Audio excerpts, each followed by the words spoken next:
السلام عليكم. بسم الله العظيم القدرة والشان شديد البطش والبرهان حافظ الدين والقرآن. بسم الله ما شاء الله كان وما لم يشأ لم يكن ولا حول ولا قوة إلا بالله العلي العظيم. بسم الله نحمده ونستعينه ونؤمن به ونتوكل عليه ونعوذ بالله من شرور أنفسنا ومن سيئات أعمالنا. من يهد الله فلا مضل له ومن يضلله فلا هادي له. نشهد أن لا إله إلا الله وحده لا شريك له ونشهد أن محمدا عبده ورسوله أرسله بالهدى ودين الحق ليظهره على الدين كله ولو كره المشركون. അന്നിരായ പണ്ഡിതന്മാരെ, മാന്യ സഹോദരന്മാരെ, സുഹൃത്തുക്കളെ, അല്ലാഹു സുബ്ഹാനഹു വ തആല മഹത്തായ അനുഗ്രഹം നൽകി നേരത്തെ ജുമുഅക്ക് ശേഷം വലിയ ജമാഅത്ത് പള്ളിയിൽ നിന്ന് സംസാരിച്ചതിന്റെ വേറെ ചില ബാക്കി കാര്യങ്ങൾ സംസാരിക്കാനാണ് ഇപ്പോൾ ഉദ്ദേശിച്ചിട്ടുള്ളത്. അല്ലാഹു നിങ്ങൾക്കും എനിക്കും ആഖിറത്തിൽ ഉപകരിക്കുന്ന ഒരു മജ്ലിസായി നമ്മുടെ മജ്ലിസിനെ സ്വീകരിക്കുമാറാകട്ടെ. നാമകമായി ദുആ ചെയ്യുന്നു. നേരത്തെ ഞാൻ പറഞ്ഞു വന്നിരുന്നത് പരിശുദ്ധ ഇസ്ലാം ബുദ്ധിപരമായി നിലനിൽപ്പുള്ള ഒരു പ്രസ്ഥാനമാണ്. അല്ലാഹു സുബ്ഹാനഹു വ തആല ബുദ്ധിപരമായി ചോദ്യം ചെയ്യാൻ കഴിയാത്ത വിധം സുശക്തമായ ഒരു അടിത്തറയുടെ മേലാണ് ഇസ്ലാമിനെ പടുത്തുയർത്തിയിട്ടുള്ളത്. ഏത് ബുദ്ധിയുള്ളവന്റെ മുന്നിലും ഇസ്ലാം സത്യത്തിന്റെ പ്രസ്ഥാനമാണ് എന്നത് സമർത്ഥിക്കാൻ ഇസ്ലാമിനെ സംബന്ധിച്ച് പഠിച്ച ഒരു വ്യക്തിയെ സംബന്ധിച്ചിടത്തോളം കഴിയും. അതിന്റെ എ മുതൽ സെഡ് വരെ എല്ലാ വിഷയങ്ങളും അല്ലാഹു സുബ്ഹാനഹു വ തആല അഥവാ ലോകത്തിന്റെ സൃഷ്ടാവും സംരക്ഷകനുമായ അല്ലാഹുവാണ് പഠിപ്പിച്ചിട്ടുള്ളത്. ആ അല്ലാഹു അമ്പിയാക്കൾ മുഖേന ലോകത്ത് നൽകിയിട്ടുള്ള വിജ്ഞാന സമാഹാരമാണ് ദീനുൽ ഇസ്ലാം. അതിന്റെ പൂർത്തീകരണമാണ് അഷ്റഫുൽ ഖൽഖ് മുഹമ്മദുർ റസൂലുള്ളാഹി സ്വല്ലല്ലാഹു അലൈഹി വസല്ലമ തങ്ങൾ ചെയ്തിട്ടുള്ളത്. അവിടുത്തെ നിന്ന് പഠിപ്പിച്ച എല്ലാ കാര്യങ്ങളും അല്ലാഹുവിന്റെ ദീനാണ്. എത്രത്തോളം മഹാന്മാരായ സ്വഹാബികൾ അഷ്റഫുൽ ഖൽഖ് സ്വല്ലല്ലാഹു അലൈഹി വസല്ലമ തങ്ങളാണ് ലോകത്ത് ഇസ്ലാം ദീനിനെ പഠിപ്പിച്ചത് എന്നും പഠിപ്പിക്കാൻ അല്ലാഹു അധികാരം നൽകിയത് എന്നും നേരത്തെ നാം പറഞ്ഞിട്ടുണ്ട്. ആ പറഞ്ഞ നബി സല്ലല്ലാഹു അലൈഹി വസല്ലമ തങ്ങൾ പഠിപ്പിച്ച ആശയങ്ങൾ വേണ്ടതുപോലെ ഗ്രഹിക്കുകയും ലോകത്തിന് അത് എത്തിച്ചു കൊടുക്കുകയും ചെയ്തിട്ടുള്ളവർ നബി സല്ലല്ലാഹു അലൈഹി വസല്ലമ തങ്ങളുടെ സ്വഹാബികളാണ്. അല്ലാഹു സുബ്ഹാനഹു വ തആല അതിനുവേണ്ടി തന്നെ അവരെ സൃഷ്ടിച്ചിട്ടുള്ളതുമാണ്. ആ നിലക്ക് അല്ലാഹു സുബ്ഹാനഹു വ തആല അവരെ സെലക്ട് ചെയ്തിട്ടുള്ളതുമാണ്. പരിശുദ്ധ ഖുർആൻ സ്വഹാബികളെ സംബന്ധിച്ച് പറഞ്ഞിട്ടുണ്ട്. ഇന്നല്ലദീന യഗ്ദൂന അസ്വാതഹും ഇൻദ റസൂലില്ലാഹി ഉലൈകല്ലദീന ഇംതഹനല്ലാഹു ഖുലൂബഹും ലിത്തഖ്വാ. അഷ്റഫുൽ ഖൽഖ് സ്വല്ലല്ലാഹു അലൈഹി വസല്ലമ തങ്ങളുടെ സദസ്സിൽ നിന്ന് വളരെ പതുക്കെ സംസാരിക്കുന്ന അവിടുത്തെ ശിഷ്യന്മാരായ സ്വഹാബികൾ അവരുടെ ബഹുമാനം പറഞ്ഞതാണ്. സ്വഹാബികളുടെ ബഹുമാനം അല്ലാഹു തആല പറഞ്ഞത് അവർ മുഹമ്മദ് നബി സല്ലല്ലാഹു അലൈഹി വസല്ലമ തങ്ങളുടെ സദസ്സിൽ നിന്ന് പതുക്കെ സംസാരിക്കുന്നവരാണ്. നിങ്ങൾ നോക്കൂ, സ്വഹാബികൾ അവർ രാത്രിയിൽ തഹജ്ജുദ് നിസ്കരിക്കുന്നവരാണ്. അവർ ഇസ്ലാമിന് വേണ്ടി ശരീരം പരിവർത്തിക്കുന്നവരാണ്. അങ്ങനെ എത്രയോ ഘട്ടങ്ങളിൽ അവരുടെ ശരീരത്തിന്റെ ഓരോ ഭാഗങ്ങളും ഇസ്ലാമിന് വേണ്ടി സംഭാവന ചെയ്തിട്ടുള്ളവരാണ്. സ്വഹാബികൾ അല്ലാഹുവിന്റെ ദീനിനു വേണ്ടി നാടും വീടും വിട്ട് എത്രയോ നൂറുകണക്കിന് കിലോമീറ്റർ അകലെ യാത്ര ചെയ്ത് ദീനിനെ സംരക്ഷിച്ചിട്ടുള്ളവരാണ്. എത്രയോ പട്ടിണി കിടന്നവരാണ് ദീനിനു വേണ്ടി. ഇങ്ങനെയെല്ലാം ബഹുമതി നബി സല്ലല്ലാഹു അലൈഹി വസല്ലം തങ്ങളുടെ സ്വഹാബത്തിന് ഉണ്ടെങ്കിലും അല്ലാഹു സുബ്ഹാനഹു വ തആല സ്വഹാബത്തിനെ ബഹുമാനിച്ചുകൊണ്ട് പറഞ്ഞ ഒരു വാചകം കണ്ടോ നിങ്ങൾ? മുഹമ്മദ് നബി സല്ലല്ലാഹു അലൈഹി വസല്ലം തങ്ങളുടെ സദസ്സിൽ നിന്ന് പതുക്കെ സംസാരിക്കുന്നവർ, അവരുടെ ഒരു വലിയ ബഹുമാനം പറഞ്ഞതാണ്. എന്താണ് അതിന്റെ കാരണം?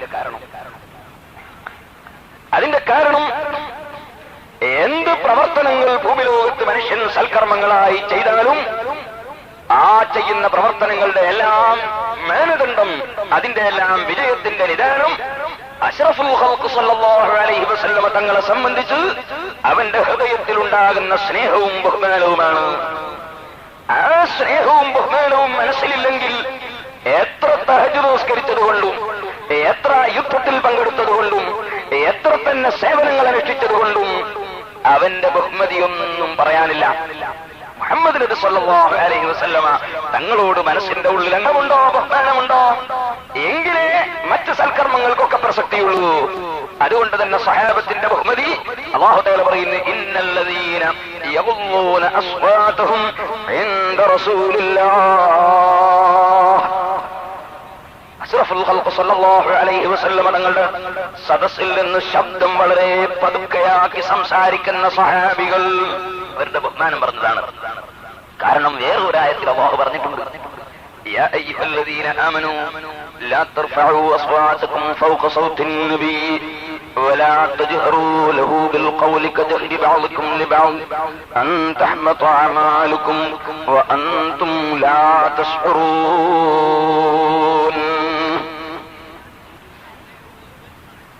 മദീനയിൽ സിയാറത്തിന് പോയ ആളുകൾക്ക് അറിയാം, നബി സല്ലല്ലാഹു അലൈഹി വസല്ലം തങ്ങളുടെ ശറഫാക്കപ്പെട്ട ശരീരം മറവ് ചെയ്യപ്പെട്ട സിദ്ദീഖ് റളിയല്ലാഹു അൻഹുവിനെയും ഉമർ ഇബ്നു ഖത്താബ് റളിയല്ലാഹു അൻഹുവിനെയും മറവ് ചെയ്യപ്പെട്ട ആ പടുകൂറ്റൻ ജാറമുണ്ടല്ലോ, ആ ജാറത്തിന്റെ ചുമരിന്റെ മേലെ, റൗള ശരീഫിന്റെ ചുമരിന്റെ മേലെ എഴുതി വെച്ചിട്ടുണ്ട് ഈ ആയത്ത്, യാ അയ്യുഹല്ലദീന ആമനൂ, ഈമാനുള്ള ജനങ്ങളെ, സത്യം വിശ്വസിച്ചിട്ടുള്ള ആളുകളെ, ലാ തർഫഉ അസ്വാതകും ഫൗക സൗത്തിൻ നബി, നബി സല്ലല്ലാഹു അലൈഹി വസല്ലം തങ്ങളുടെ ശബ്ദത്തെക്കാൾ നിങ്ങൾ ശബ്ദമുയർത്താൻ പാടില്ല. ഒന്ന് അവിടുന്ന് അവിടെ ഇരുന്നിട്ട് ആ വാതിൽ തുറന്നിട്ട് ചാരി അവിടെ ഇരുന്നാൽ മതി, പിന്നെ ബുദ്ധിമുട്ടില്ല.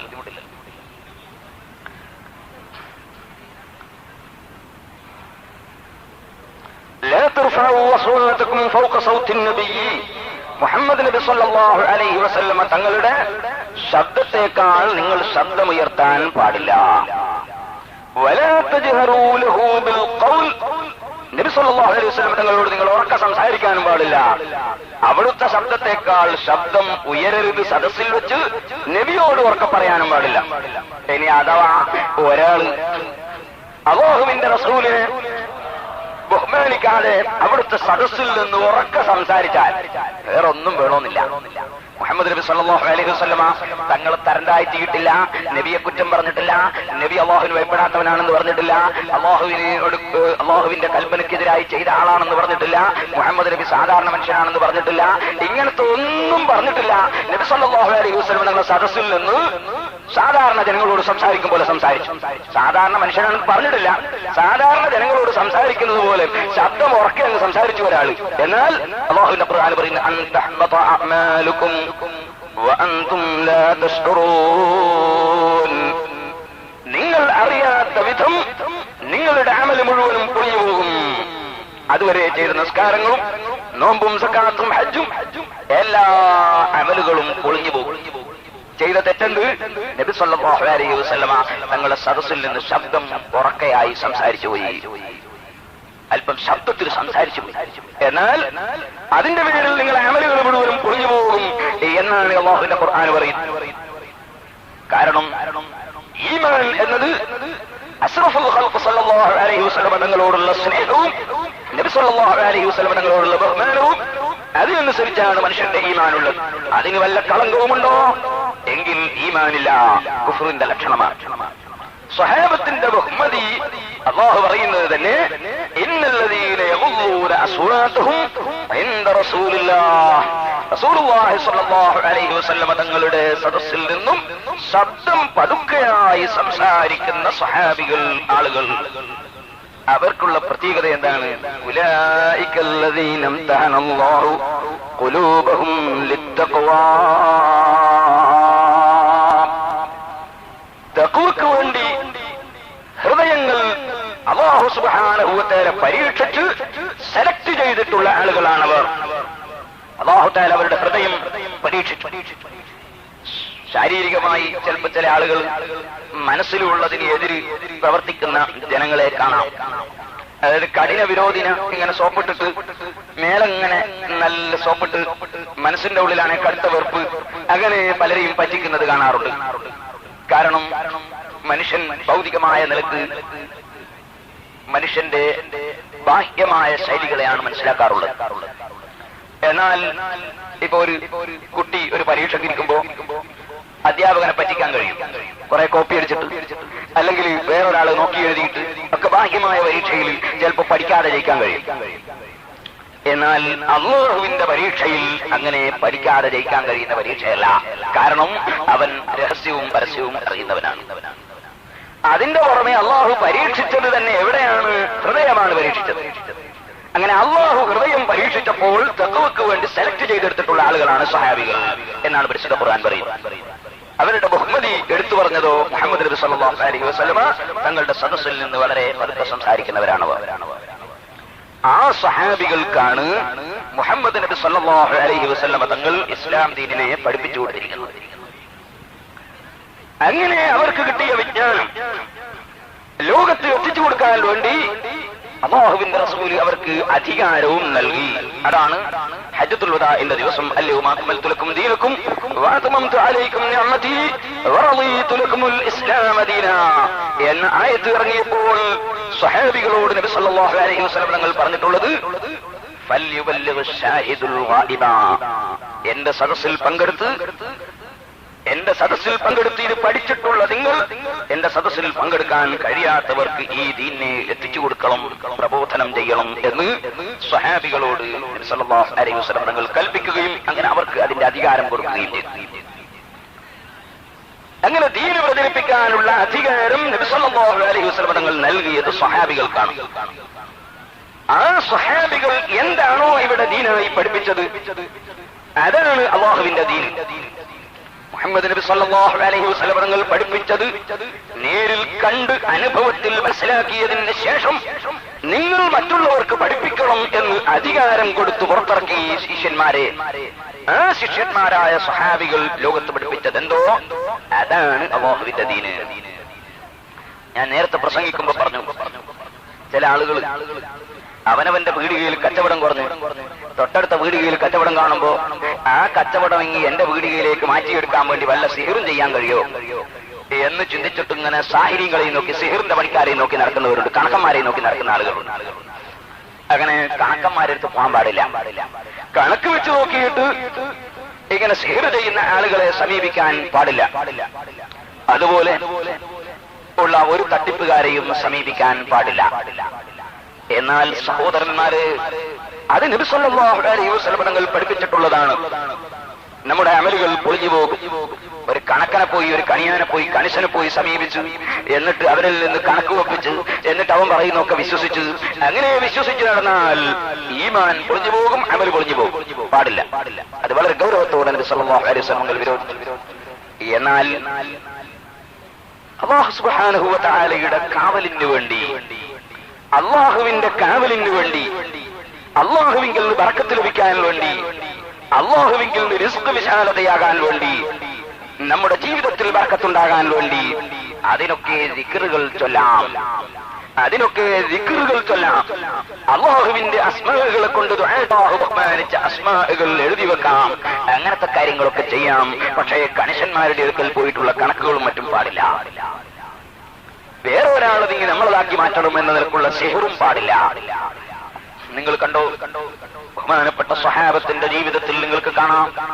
മഹാനായ അബ്ദുല്ലാഹി ഇബ്നു അംർ റളിയല്ലാഹു അൻഹു തന്റെ മക്കൾക്ക് പഠിപ്പിച്ചു കൊടുക്കുന്ന ഒരു ദിക്റുണ്ട്. അഊദു ബികലിമാത്തില്ലാഹി തമ്മാതി മിൻ ശർരി ഇഖാബിഹി വഗളബിഹി മിൻ ശർരി ഗളബിഹി വഇഖാബിഹി എന്ന് പറഞ്ഞിട്ട് ഒരു ദിക്റുണ്ട്.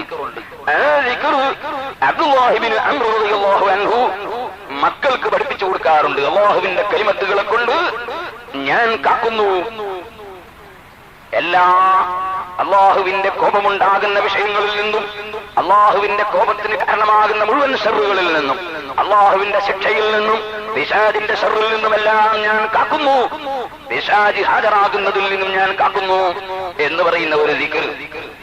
ആ ദിക്ർ അബ്ദുല്ലാഹി ഇബ്നു അംർ റളിയല്ലാഹു അൻഹു ആകുന്ന സഹാബി തന്റെ മക്കൾക്ക് പഠിപ്പിച്ചു കൊടുക്കാറുണ്ട്, ചൊല്ലാൻ വേണ്ടി, കാവലിന് വേണ്ടി ചൊല്ലാൻ പഠിപ്പിച്ചു കൊടുക്കാറുണ്ട്.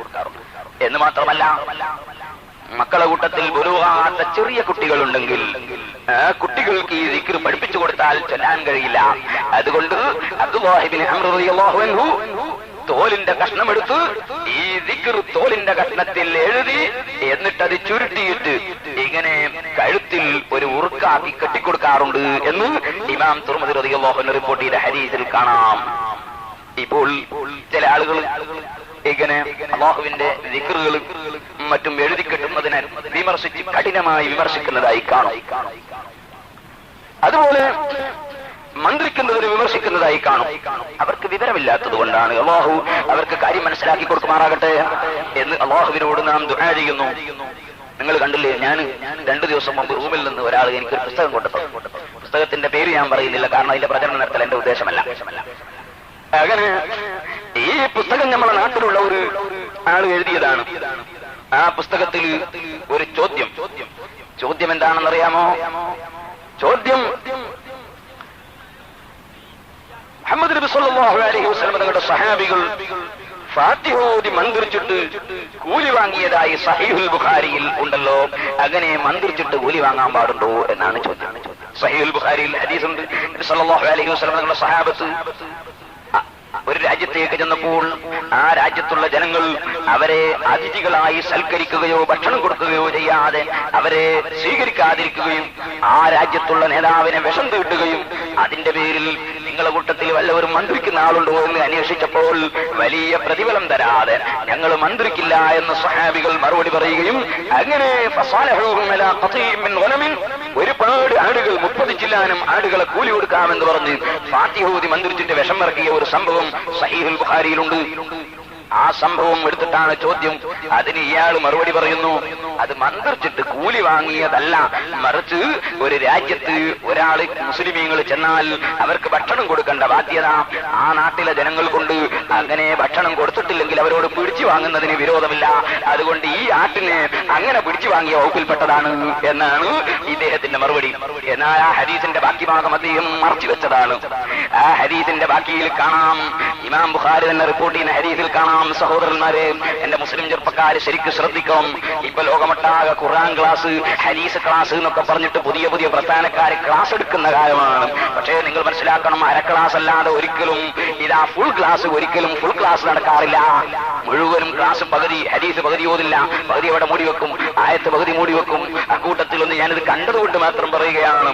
ആ ഹദീസിൽ തന്നെ കാണാം, നബി സല്ലല്ലാഹു അലൈഹി വസല്ലമ തങ്ങളോട് ഈ കൂലി വാങ്ങിയ സ്വഹാബികളെ കൂട്ടത്തിൽ ഒരാൾ വന്ന് അല്ലാഹുവിന്റെ റസൂലിനോട് കംപ്ലൈന്റ് പറയുന്നു, നബിയെ അഖദ അലാ കിതാബില്ലാഹി അജ്റാ, അഖദ അലാ കിതാബില്ലാഹി അജ്റാ, പരിശുദ്ധ ഖുർആൻ ഓതി മന്ത്രിച്ചിട്ട് ഇദ്ദേഹം കൂലി വാങ്ങിയിരിക്കുന്നു നബിയെ എന്ന് കംപ്ലൈന്റ് പറയുന്നു. സഹോദരന്മാരെ ചിന്തിക്കണം, ഞങ്ങൾക്ക് സൽക്കാരം കിട്ടാത്തപ്പോ ഞങ്ങൾ കുറെ ആട്ടിനെ പിടിച്ചെടുത്തിരിക്കുന്നു എന്നല്ല, നബിയോട് വന്ന് പറയുന്നത് തന്നെ അഖദ അലാ കിതാബില്ലാഹി അജ്റാ, നബി അല്ലാഹുവിന്റെ ഖുർആൻ ഓതിയിട്ട് ഇദ്ദേഹം ഖുർആൻ ഓതി മന്ത്രിച്ചിട്ട് കൂലി വാങ്ങിയിരിക്കുന്നു എന്ന് നബി സല്ലല്ലാഹു അലൈഹി വസല്ലം തങ്ങളോട് കംപ്ലൈന്റ് പറയുന്നു. ആ കംപ്ലൈന്റ് പറഞ്ഞപ്പോൾ അല്ലാഹുവിന്റെ റസൂലിന്റെ മറുപടി, അതിഥികളെ സൽക്കരിക്കാത്ത ജനങ്ങളിൽ നിന്ന് നിങ്ങൾക്ക് എത്ര പിടിച്ചെടുക്കുന്നതിനും തെറ്റില്ല എന്നല്ല നബി തങ്ങൾ പറഞ്ഞത്, മറിച്ച് അഹഖ്ഖു മാ അഖൽതും അലൈഹി അജ്റൻ കിതാബുല്ലാഹ്, അഹഖ്ഖു മാ അഖൽതും അലൈഹി അജ്റൻ കിതാബുല്ലാഹ്, നിങ്ങൾക്ക് കൂലി വാങ്ങാൻ ഏറ്റവും പറ്റിയ സാധനം, കൂലി വാങ്ങാൻ ഏറ്റവും അർഹതയുള്ള സാധനം കിതാബുല്ലാഹി, അല്ലാഹുവിന്റെ ഖുർആനാണ്. ഖുർആൻ ഓതിയിട്ട് മന്ത്രിച്ച് കൂലി വാങ്ങുന്നത് അർഹതപ്പെട്ട കാര്യമാണ് എന്ന് നബി സല്ലല്ലാഹു അലൈഹി വസല്ലം തങ്ങൾ പറഞ്ഞ ഒരു വാചകം ആ ഹദീസിന്റെ ബാക്കി ഭാഗത്തുണ്ട്. മറുപടി പറയുന്ന കക്ഷി അതങ്ങനെ തന്നെ മൂടി വെച്ചിരിക്കുന്നു. ഞാനൊരു ഉദാഹരണം പറഞ്ഞതാണ്. ഇതുപോലെ ഞാൻ ഒരിക്കലും ഒരു പുസ്തകം വായിച്ചപ്പോൾ ഇപ്പൊ ആളുകൾ കിട്ടുന്നൊക്കെ വായിക്കുക, കിട്ടുന്നൊക്കെ കേൾക്കുക, അങ്ങനെയാണ്. ഇപ്പൊ ഞാൻ ഈ UAE വന്ന് നോക്കുമ്പോ ദുനിയാവട്ടാകെ കേസറ്റ്. എന്ത് കേസറ്റ്? ആളുകളെ ഈമാൻ വെക്കുന്ന കേസറ്റ്. ഞാനൊരു റൂമിൽ ചെന്ന് പിരിവിനൊന്നും പോയതല്ല, ഞാൻ അങ്ങനെ റൂമിൽ കയറിയിട്ട് ഈ പ്രാവശ്യം പിരിവെടുത്തിട്ടില്ല, മുമ്പും അങ്ങനെ കഴിയുന്നതും കയറാറില്ല. അങ്ങനെ ഒരാവശ്യത്തിന് ഒരു റൂമിൽ ചെന്നു. അപ്പൊ ഒരു സാധാരണക്കാരനായ മനുഷ്യൻ, അദ്ദേഹം അങ്ങോട്ട് ചോദിക്കാൻ തുടങ്ങിയില്ലേ ചോദ്യം. ഇയാൾ നീ ചോദ്യമൊക്കെ പഠിക്കുന്ന മനുഷ്യൻ, ഒരൊറ്റ മറുപടി ആക്കാറില്ല. ചോദ്യമൊക്കെ പഠിച്ചു വെച്ചിരിക്കും, എല്ലാ ചോദ്യവും പഠിച്ചു വെച്ചിരിക്കും, മറുപടി ഒറ്റ ആക്കാറില്ല. ഇത് മനസ്സിലാക്കണം, ചോദ്യമല്ല പഠിച്ചു വെക്കണ്ടേ, മറുപടിയാ പഠിച്ചു വെക്കണ്ടേ, ചോദ്യമല്ല പഠിച്ചു വെക്കണ്ടത്. അങ്ങനെ ഇയാൾ ചോദ്യം ചോദിക്കുന്നത് കാരണം എന്താ? ചോദ്യങ്ങൾ ഇങ്ങനെ തുരുതരായിട്ട് കൊടുക്കുന്ന കുറെ കേസറ്റുകൾ ഒട്ടാകെ ഇറക്കി വെച്ചിരിക്കുന്നു. അങ്ങനെ ഇങ്ങനെ ചോദ്യം, ഇയാളെ വകെ ചോദ്യം. ഞാൻ ചോദ്യം തുടങ്ങുമ്പോൾ തന്നെ ബാക്കി ചോദ്യം ഞാൻ പറഞ്ഞു കൊടുത്തു, നിങ്ങൾ ചോദിക്കാൻ പോകുന്നതാണ്. കാരണം ആളുകളുടെ മനസ്സിൽ സംശയങ്ങൾ ജനിപ്പിച്ച് ഈമാൻ നഷ്ടപ്പെടുത്താൻ വേണ്ടി ശ്രമിക്കുന്ന ഒരു വലിയ കുതന്ത്രം ഒട്ടാകെ നടന്നു വരുന്നുണ്ട്. അതിനെതിരെ മുസ്ലിം സമൂഹം ബോധവാന്മാരാകണം. ഒരിക്കലും ഒരു പുസ്തകം ഇങ്ങനെ വായിക്കുമ്പോൾ അതിലൊരു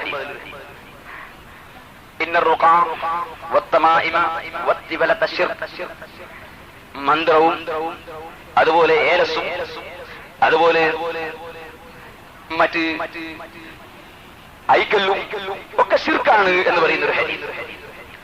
ഈ ഹദീസ് എടുത്ത് ഉദ്ധരിച്ചുകൊണ്ട് ഈ പുസ്തകക്കാരൻ എഴുതുന്നു, ഒരു മന്ത്രവും പാടില്ല, ഒരു മന്ത്രവും പാടില്ല, ഒരു ഉർക്കും പാടില്ല എന്നിങ്ങനെ എഴുതുന്നു. ഞാൻ അത്ഭുതപ്പെട്ടു പോയി. എന്നിട്ട് അദ്ദേഹം കാരണം പറയുന്നു. അബ്ദുല്ലാഹ് ഇബ്നു മസ്ഊദ് റളിയല്ലാഹു അൻഹു തന്റെ വീട്ടിലേക്ക് ചെന്നപ്പോൾ ഭാര്യയുടെ കഴുത്തിൽ ഒരു മന്ത്രിച്ചു കെട്ടിയ നൂല് കണ്ടു. നൂല് കണ്ടപ്പോ അബ്ദുല്ലാഹ് ഇബ്നു മസ്ഊദ് റളിയല്ലാഹു അൻഹു പിടിച്ചു പൊട്ടിച്ച് വലിച്ചെറിഞ്ഞു കൊടുത്തു. എന്നിട്ട് പറഞ്ഞു, ഇബ്നു മസ്ഊദിന്റെ കുടുംബത്തിന് ശിർക്കിന്റെ ആവശ്യമില്ല എന്ന് പറഞ്ഞു. ഇതെടുത്ത് ധരിച്ചിട്ട് അദ്ദേഹം പറയുന്നു, ഒരു മന്ത്രവും പാടില്ല. എന്നാൽ ആ ഹദീസിന്റെ ബാക്കി ഭാഗത്ത് തന്നെയുണ്ട് അബ്ദുല്ലാഹ് ഇബ്നു മസ്ഊദ് റളിയല്ലാഹു അൻഹു ഈ മന്ത്രിച്ചു കെട്ടിയ നൂല് പിടിച്ചു പൊട്ടിച്ച് എറിയുന്നതിന് മുമ്പ് ഭാര്യയോട് ചോദിച്ചിട്ടുണ്ട്, ഈ നൂല് നിനക്ക് എവിടെ നിന്ന് കിട്ടി? അപ്പൊ ഭാര്യ പറഞ്ഞു, അത് എനിക്ക് തലവേദനയായപ്പോ തൊട്ടടുത്ത ഒരു യഹൂദിയെ കൊണ്ട് മന്ത്രിപ്പിച്ചതാണ്, കണിശനെ കൊണ്ട് മന്ത്രിപ്പിച്ചതാണ്. അങ്ങനെ യഹൂദി മന്ത്രിച്ച നൂലാണ്, മുസ്ലിം മന്ത്രിച്ചതല്ല, ഒരു ആലിം മന്ത്രിച്ചതല്ല, അതൊരു യഹൂദി മന്ത്രിച്ച നൂലാണ്. അപ്പോൾ അബ്ദുല്ലാഹ് ഇബ്നു മസ്ഊദ് റളിയല്ലാഹു അൻഹു പറഞ്ഞു, ഈ ശിർക്ക് നിനക്ക് ആവശ്യമില്ല എന്ന് പറഞ്ഞപ്പോ ഈ പെണ്ണ് വിട്ടില്ല.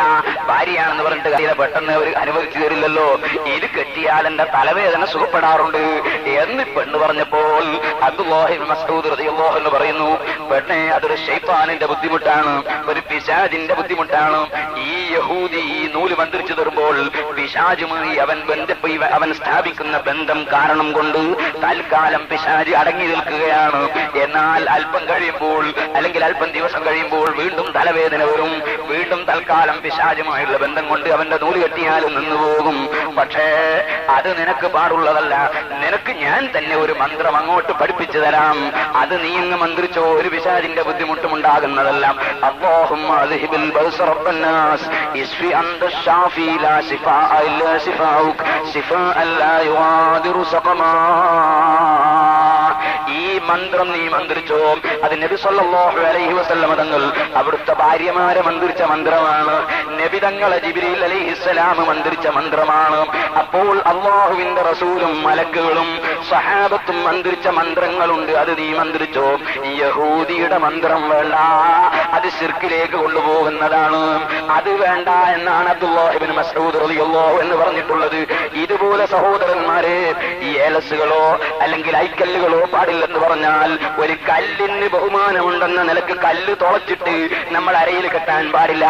അതുപോലെ തന്നെ ഏതെങ്കിലും കാഫിരീങ്ങളോ അല്ലെങ്കിൽ തെറ്റോ ശരിയോ അറിയാത്തവരോ എഴുതിത്തരുന്ന ഏതെങ്കിലും കാര്യങ്ങൾ എഴുതി കെട്ടാൻ പാടില്ല. അതേ സമയത്ത് സഹാബത്ത് ലോകത്ത് പഠിപ്പിക്കുന്നു, ദിക്ർ എഴുതി കെട്ടുന്നു. അബ്ദുല്ലാഹ് ഇബ്നു അംർ റളിയല്ലാഹു അൻഹു അവിടുത്തെ മക്കൾക്ക് തോലിന്റെ കഷ്ണത്തിൽ ദിക്ർ എഴുതിയിട്ട് കഴുത്തിൽ കെട്ടിക്കൊടുക്കുന്നു. ബഹുമാനപ്പെട്ട ഇമാം തുർമുദി റളിയല്ലാഹു അൻഹു റിപ്പോർട്ട് ചെയ്ത ഹദീസിൽ കാണാം. ഞാനിത് പറഞ്ഞത് ഞാനേതായാലും ഉറുക്കെട്ടാൻ വന്നതല്ല, ഉറുക്കെഴുതാൻ വന്നതല്ല, പരിപാടിയില്ല. ഞാൻ പറഞ്ഞത് എന്തിന്, നാം എവിടെ വെച്ചെങ്കിലും എന്തെങ്കിലും കേൾക്കുമ്പോഴേക്ക് നമ്മൾ മുമ്പ് പഠിച്ചതൊക്കെ തെറ്റാണ് എന്ന് പെട്ടെന്ന് തീരുമാനിക്കരുത്. അങ്ങനെ തീരുമാനിക്കുന്ന ഒരു മനസ്ഥിതി നമുക്കുണ്ടാകരുത്. ആളുകളെ പറ്റിക്കാൻ വേണ്ടി പലരും അല്ലാഹുവിന്റെ റസൂലിന്റെ ഹദീസുകൾ എത്രയോ മൂടി വെച്ചുകൊണ്ട് ലോകത്ത് പ്രചരിപ്പിക്കുന്നുണ്ട്. ആയത്തുകളുടെ അർത്ഥങ്ങൾ മാറ്റിവെച്ചുകൊണ്ട് ജനങ്ങളെ തെറ്റിദ്ധരിപ്പിക്കുന്നുണ്ട്. അതുകൊണ്ടാണ് ഞാൻ ഈ കാര്യം പറഞ്ഞത്. ഒരാള് ഞാൻ റൂമിൽ ചെന്നപ്പോ ചോദിച്ച വേറൊരു സംശയം. ഞാൻ സംശയങ്ങൾ ഇങ്ങനെ എടുത്ത് പറയല്ല, ഞാൻ ഇപ്പൊ ഇവിടെ വന്നപ്പോ ആദ്യം കിട്ടിയ സംശയം. എന്തൊരു ലോകമാണ്! ഇവിടെ വന്ന് കയറിയപ്പോ കിട്ടി 3 ചോദ്യം ഒന്നായിട്ട്. അപ്പോ ഒരു ചോദ്യം, 500 ദിർഹം കൊടുത്ത് എയർപോർട്ട് ഡ്യൂട്ടി ഫ്രീ ഷാപ്പിൽ നിന്നും എടുക്കുന്ന കൂപ്പൺ ടിക്കറ്റ് അനുവദനീയമാണോ? എനിക്ക് എന്താണ് സംഗതി തിരിയുന്നില്ല. എയർപോർട്ടിൽ 500 രൂപ കൊടുത്തിട്ട് ഒരു കൂപ്പൺ തരും പോലും. അതിനാണ് 500 രൂപ കൊടുത്തിട്ട് കൂപ്പൺ വാങ്ങുന്നത്? 500 രൂപ കൈ പിടിച്ചാ പോരെ? അതിനാണ് കൂപ്പൺ വാങ്ങുന്നത്? പൈസ കൂടുതലായിട്ട് വെക്കാൻ സ്ഥലമില്ലാത്തതുകൊണ്ടാണോ എന്റെ അടുത്ത് തന്നോളൂ, ഞാൻ വെച്ചോളാം, കാരണം അത്രയും ആവശ്യമുണ്ട് പൈസ. എന്തിനാണ് ഈ കൂപ്പൺ വാങ്ങുന്നത്? അത് ഈ കൂപ്പൺ വാങ്ങുന്നത് ഒരുപാട് ആളുകൾ ഈ കൂപ്പൺ വാങ്ങും. എന്നിട്ടോ ഈ കൂപ്പൺ ഇങ്ങനെ പലരും വാങ്ങിയിട്ട് നമ്മുടെ നാട്ടിലെ ലോട്ടറി പോലെ കൂപ്പൺ ഇങ്ങനെ 500 രൂപയും കൊടുത്ത് പലരും വാങ്ങിയിട്ട് അവസാനം നറുക്കെടുപ്പ് നടത്തിയിട്ട് ഒരാൾക്ക് ചിലപ്പോ ഒരു കാർ കിട്ടും, അല്ലെങ്കിൽ ഒരാൾക്ക് എന്തെങ്കിലും ഒരു സാധനം സമാനം ഒരു സാധനം കിട്ടും. അതിനുവേണ്ടി എനിക്ക് കിട്ടണം എന്ന് മനസ്സിലാക്കി എല്ലാവരും 500 രൂപ കൊടുത്തിട്ട് അതിൽ ചേരുകയാണ്. ഇതാണല്ലോ ഖിമാർ, അല്ലെങ്കിൽ നമ്മൾ പഴയ കാലത്ത് പറയുന്ന ജൂതുകളി, ഷീട്ടുകളി എന്നൊക്കെ പറയുന്ന ഇനത്തിൽപ്പെട്ട ഒരു പരിപാടിയാണ്. അത് നാദാപത്തുണ്ടായിരുന്ന ഒരു പരിപാടി, മിസൈൽ എന്ന് പറഞ്ഞിട്ട്. നിങ്ങൾ കേട്ടിട്ടുണ്ടോ എന്ന് എനിക്കറിയില്ല. അങ്ങനെ ഒരു വാഹന മിസൈൽ എന്ന് പറഞ്ഞൊരു പരിപാടി കേട്ടു.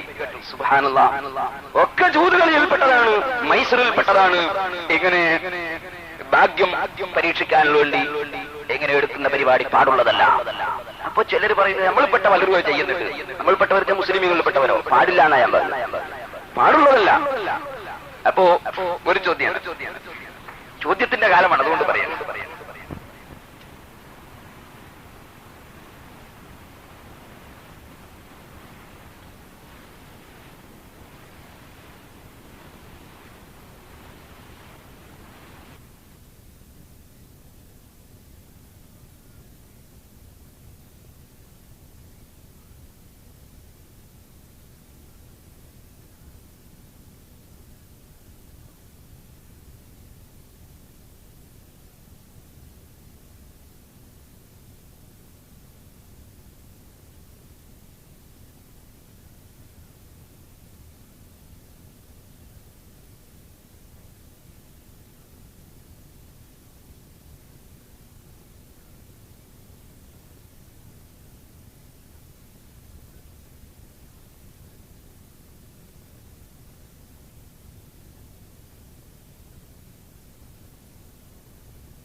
ചോദ്യത്തിന്റെ കാലമാണ്, അതുകൊണ്ട് പറയാം. വേറൊരു ചോദ്യം, മൈക്കിലൂടെ കേൾക്കുന്ന ബാങ്കിന് ഉത്തരം നൽകേണ്ടതുണ്ടോ? അതെന്താണ് മൈക്കിലൂടെ കേൾക്കുന്ന ബാങ്കിന് ഉത്തരം നൽകേണ്ടതുണ്ടോ എന്ന് ചോദിക്കാൻ? മൈക്കിലൂടെ കേൾക്കുന്ന പിന്നെന്താ? ശബ്ദല്ലേ? മൈക്കിലൂടെ കേൾക്കുന്ന വാസനയാ? മൈക്കിലൂടെ കേൾക്കുന്ന മണോ അല്ലെങ്കിൽ ശബ്ദം? ശബ്ദം തന്നെയല്ലേ കേൾക്കുന്നത്. ബാങ്കിന്റെ ശബ്ദം കേട്ടാൽ ഉത്തരം ചെയ്യണം, അതിലെന്താ സംശയം? ബാങ്കിന്റെ ശബ്ദം കേട്ടാൽ അതിന് ഉത്തരം ചെയ്യണം. വേറൊരാള് വേറൊന്ന് ചോദിച്ചു, സ്പ്രേ അടിച്ച് നിസ്കരിച്ച നിസ്കാരം സഹിയാകുമോ? ഏത് സ്പ്രേ? എന്താണ് ഈ സ്പ്രേ? നജസുള്ള സ്പ്രേ ആണോ? ആൽക്കഹാള് ഉള്ള സ്പ്രേ ആണോ? സ്പിരിറ്റ് കൂട്ടിച്ചേർത്തിട്ടുള്ള സ്പ്രേ ആണോ? എന്നാൽ നജസാണത്. ആ നജസ് ഇങ്ങനെ ശരീരത്തിലൊട്ടാകെ അടിച്ചിട്ട് നിസ്കരിച്ച നിസ്കാരം സഹിയാകുന്നതല്ല. ആൽക്കഹോൾ ചേർത്ത സ്പ്രേ ആണെങ്കിൽ അത് അടിച്ചിട്ട് നിസ്കരിച്ച നിസ്കാരം സഹിയാകില്ല. അല്ലാത്തതാണോ വിരോധമൊന്നുമില്ല. അല്ല വച്ചോളാണെങ്കിൽ ഇങ്ങനെ അടിച്ചു വിട്ടാൽ അതിന് വിരോധമൊന്നുമില്ല. അല്ലെങ്കിൽ അതുപോലെ നല്ല സാധനങ്ങളാണെങ്കിൽ വിരോധമില്ല. അതിൽ നജസ് ഉണ്ടെങ്കിൽ പാടില്ല. വേറൊരാൾ ഒരു ചോദ്യം കൂടി, ഏതായാലും ചോദ്യം തീർന്നിട്ടുണ്ട്, ഇതും കൈപ്പിടിങ്ങനെ കണ്ടു. കടകളിൽ നിന്നും മറ്റും ലഭിക്കുന്ന പ്രോത്സാഹന സമ്മാന കൂപ്പൺ സ്വീകരിക്കാമോ? എല്ലാവരും കുറഞ്ഞ പൈസ കൊണ്ട് സമ്പാദിക്കേണ്ട പരിപാടിക്കാരാണ്. ഈ കടകളിൽ നിന്ന് ലഭിക്കുന്ന സമ്മാന കൂപ്പൺ എന്ന് പറഞ്ഞാൽ എന്താണ്? അത് ഇപ്പറഞ്ഞതുപോലെ സംഖ്യ മുതലിറക്കിയിട്ട് ഭാഗ്യം പരിശോധിക്കുന്ന പരിപാടിയാണോ? അതല്ല. ഈ കടക്കാര് സാധാരണ വിലക്ക് എല്ലാ സാധനവും എല്ലാവർക്കും വിൽക്കുന്നു. കൂട്ടത്തിൽ ഏതെങ്കിലും ഒരാൾക്ക് ഒരു സമ്മാനം കൊടുക്കാൻ തീരുമാനിച്ചിരിക്കുന്നു. അങ്ങനെ അവര് കൂപ്പൺ കൊടുക്കുന്നത്, ആ കൂപ്പണിൽ നമുക്കൊരു സമ്മാനം വരുന്നു. അതിൽ നമ്മളെ പൈസ നഷ്ടപ്പെടുന്നില്ല, ഒരാളെ പൈസ നഷ്ടപ്പെടുന്നില്ല. അവർ കൊടുക്കുന്ന ഒരു സമ്മാനം പക്ഷെ എല്ലാവർക്കും കൊടുക്കൂല. കൂട്ടത്തിൽ ഒരു 100 ആള് സാധനമായിട്ട് ഏതോ ഒരാൾക്കേ കിട്ടുള്ളൂ. അതാർക്കാ കിട്ടുക എന്നുള്ളത് അത് ബാക്കിയുള്ളവർ കിട്ടും. അങ്ങനെയാണെങ്കിൽ അത് തെറ്റുവരാൻ സാധ്യത തോന്നുന്നില്ല. അതല്ലാത്ത നിലയ്ക്ക് നേരത്തെ പറഞ്ഞതുപോലെ ഭാഗ്യം പരിശോധിക്കുന്ന രൂപത്തിലാണെങ്കിൽ അത് പാടുള്ളതല്ല.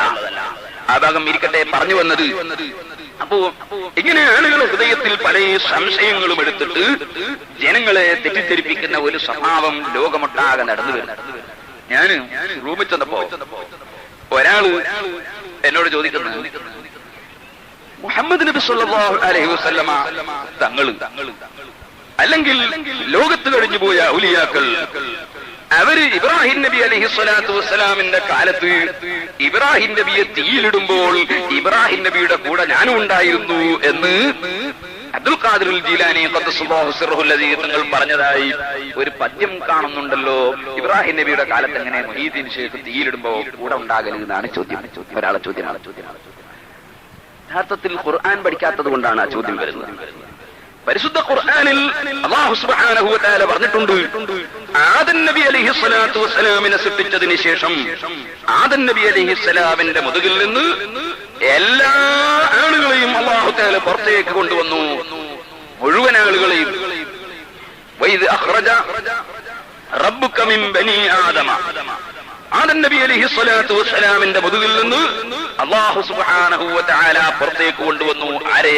ആദം നബിയുടെ മക്കളെ മുഴുവനും പുറത്തു കൊണ്ടുവന്നു. അപ്പൊ ആദം നബി അലൈഹിസ്സലാമിന്റെ കാലത്ത് ആദം നബിയുടെ മുതുകിൽ നിന്ന് ലോകത്തുള്ള മുഴുവൻ ജനങ്ങളെയും അല്ലാഹു പുറത്ത് കൊണ്ടുവന്നിട്ടുണ്ട്. അക്കാലത്ത് അന്നൻ എപ്പോ ഇബ്രാഹിം നബിയും നൂഹ് നബിയും ഒക്കെ രംഗത്ത് വരുന്നതിന് മുമ്പ് ആദം നബി അലൈഹിസ്സലാമിന്റെ കാലത്ത് തന്നെ നമ്മളടക്കണ്ട്, മറ്റ് ഔലിയാക്കളുടെ അടുക്കട്ടെ, നമ്മളെ സാധാരണ ഓർഡിനറി മനുഷ്യന്മാരുണ്ടല്ലോ, അവരടക്കം ആദം നബി അലൈഹിസ്സലാമിന്റെ മുതുകിൽ നിന്ന് പുറത്തു വന്നിട്ടുണ്ട്.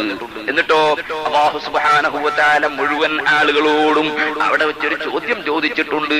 അലസ്തു ബിറബ്ബിക്കും ഖാലൂ ബലാ ശഹീദിനാ, അലസ്തു ബിറബ്ബിക്കും, ഞാൻ നിങ്ങളുടെ റബ്ബല്ലയോ എന്ന് എല്ലാ മനുഷ്യരോടും ഖിയാമത്ത് നാൾ വരെ ആദം നബി അലൈഹിസ്സലാമിന്റെ മുതുകിൽ നിന്ന് വരുന്ന മുഴുവൻ ആളുകളെയും ആദം നബിയുടെ മുതുകിൽ നിന്ന് പുറപ്പെടുവിച്ചതിന് ശേഷം അല്ലാഹു സുബ്ഹാനഹു വ തആല ചോദിക്കുന്നു, ഞാൻ നിങ്ങളുടെ റബ്ബല്ലയോ? ഖാലൂ ബലാ ശഹീദിനാ, എല്ലാവരും അവിടുന്ന് സമ്മതിച്ചു പറയുന്നു, അതേ പഠിച്ചവനെ, നീ ഞങ്ങളുടെ റബ്ബാണ്. ഇങ്ങനെ ഒരു ചോദ്യവും ഉത്തരവും അല്ലാഹുവിനോട് നമ്മളെ പൂർവ്വകാലത്ത് കഴിഞ്ഞു പോയിട്ടുണ്ടെന്ന്, അതെല്ലാ മനുഷ്യരിൽ നിന്നും കഴിഞ്ഞു പോയിട്ടുണ്ടെന്ന് ഖുർആൻ പറയുന്നു.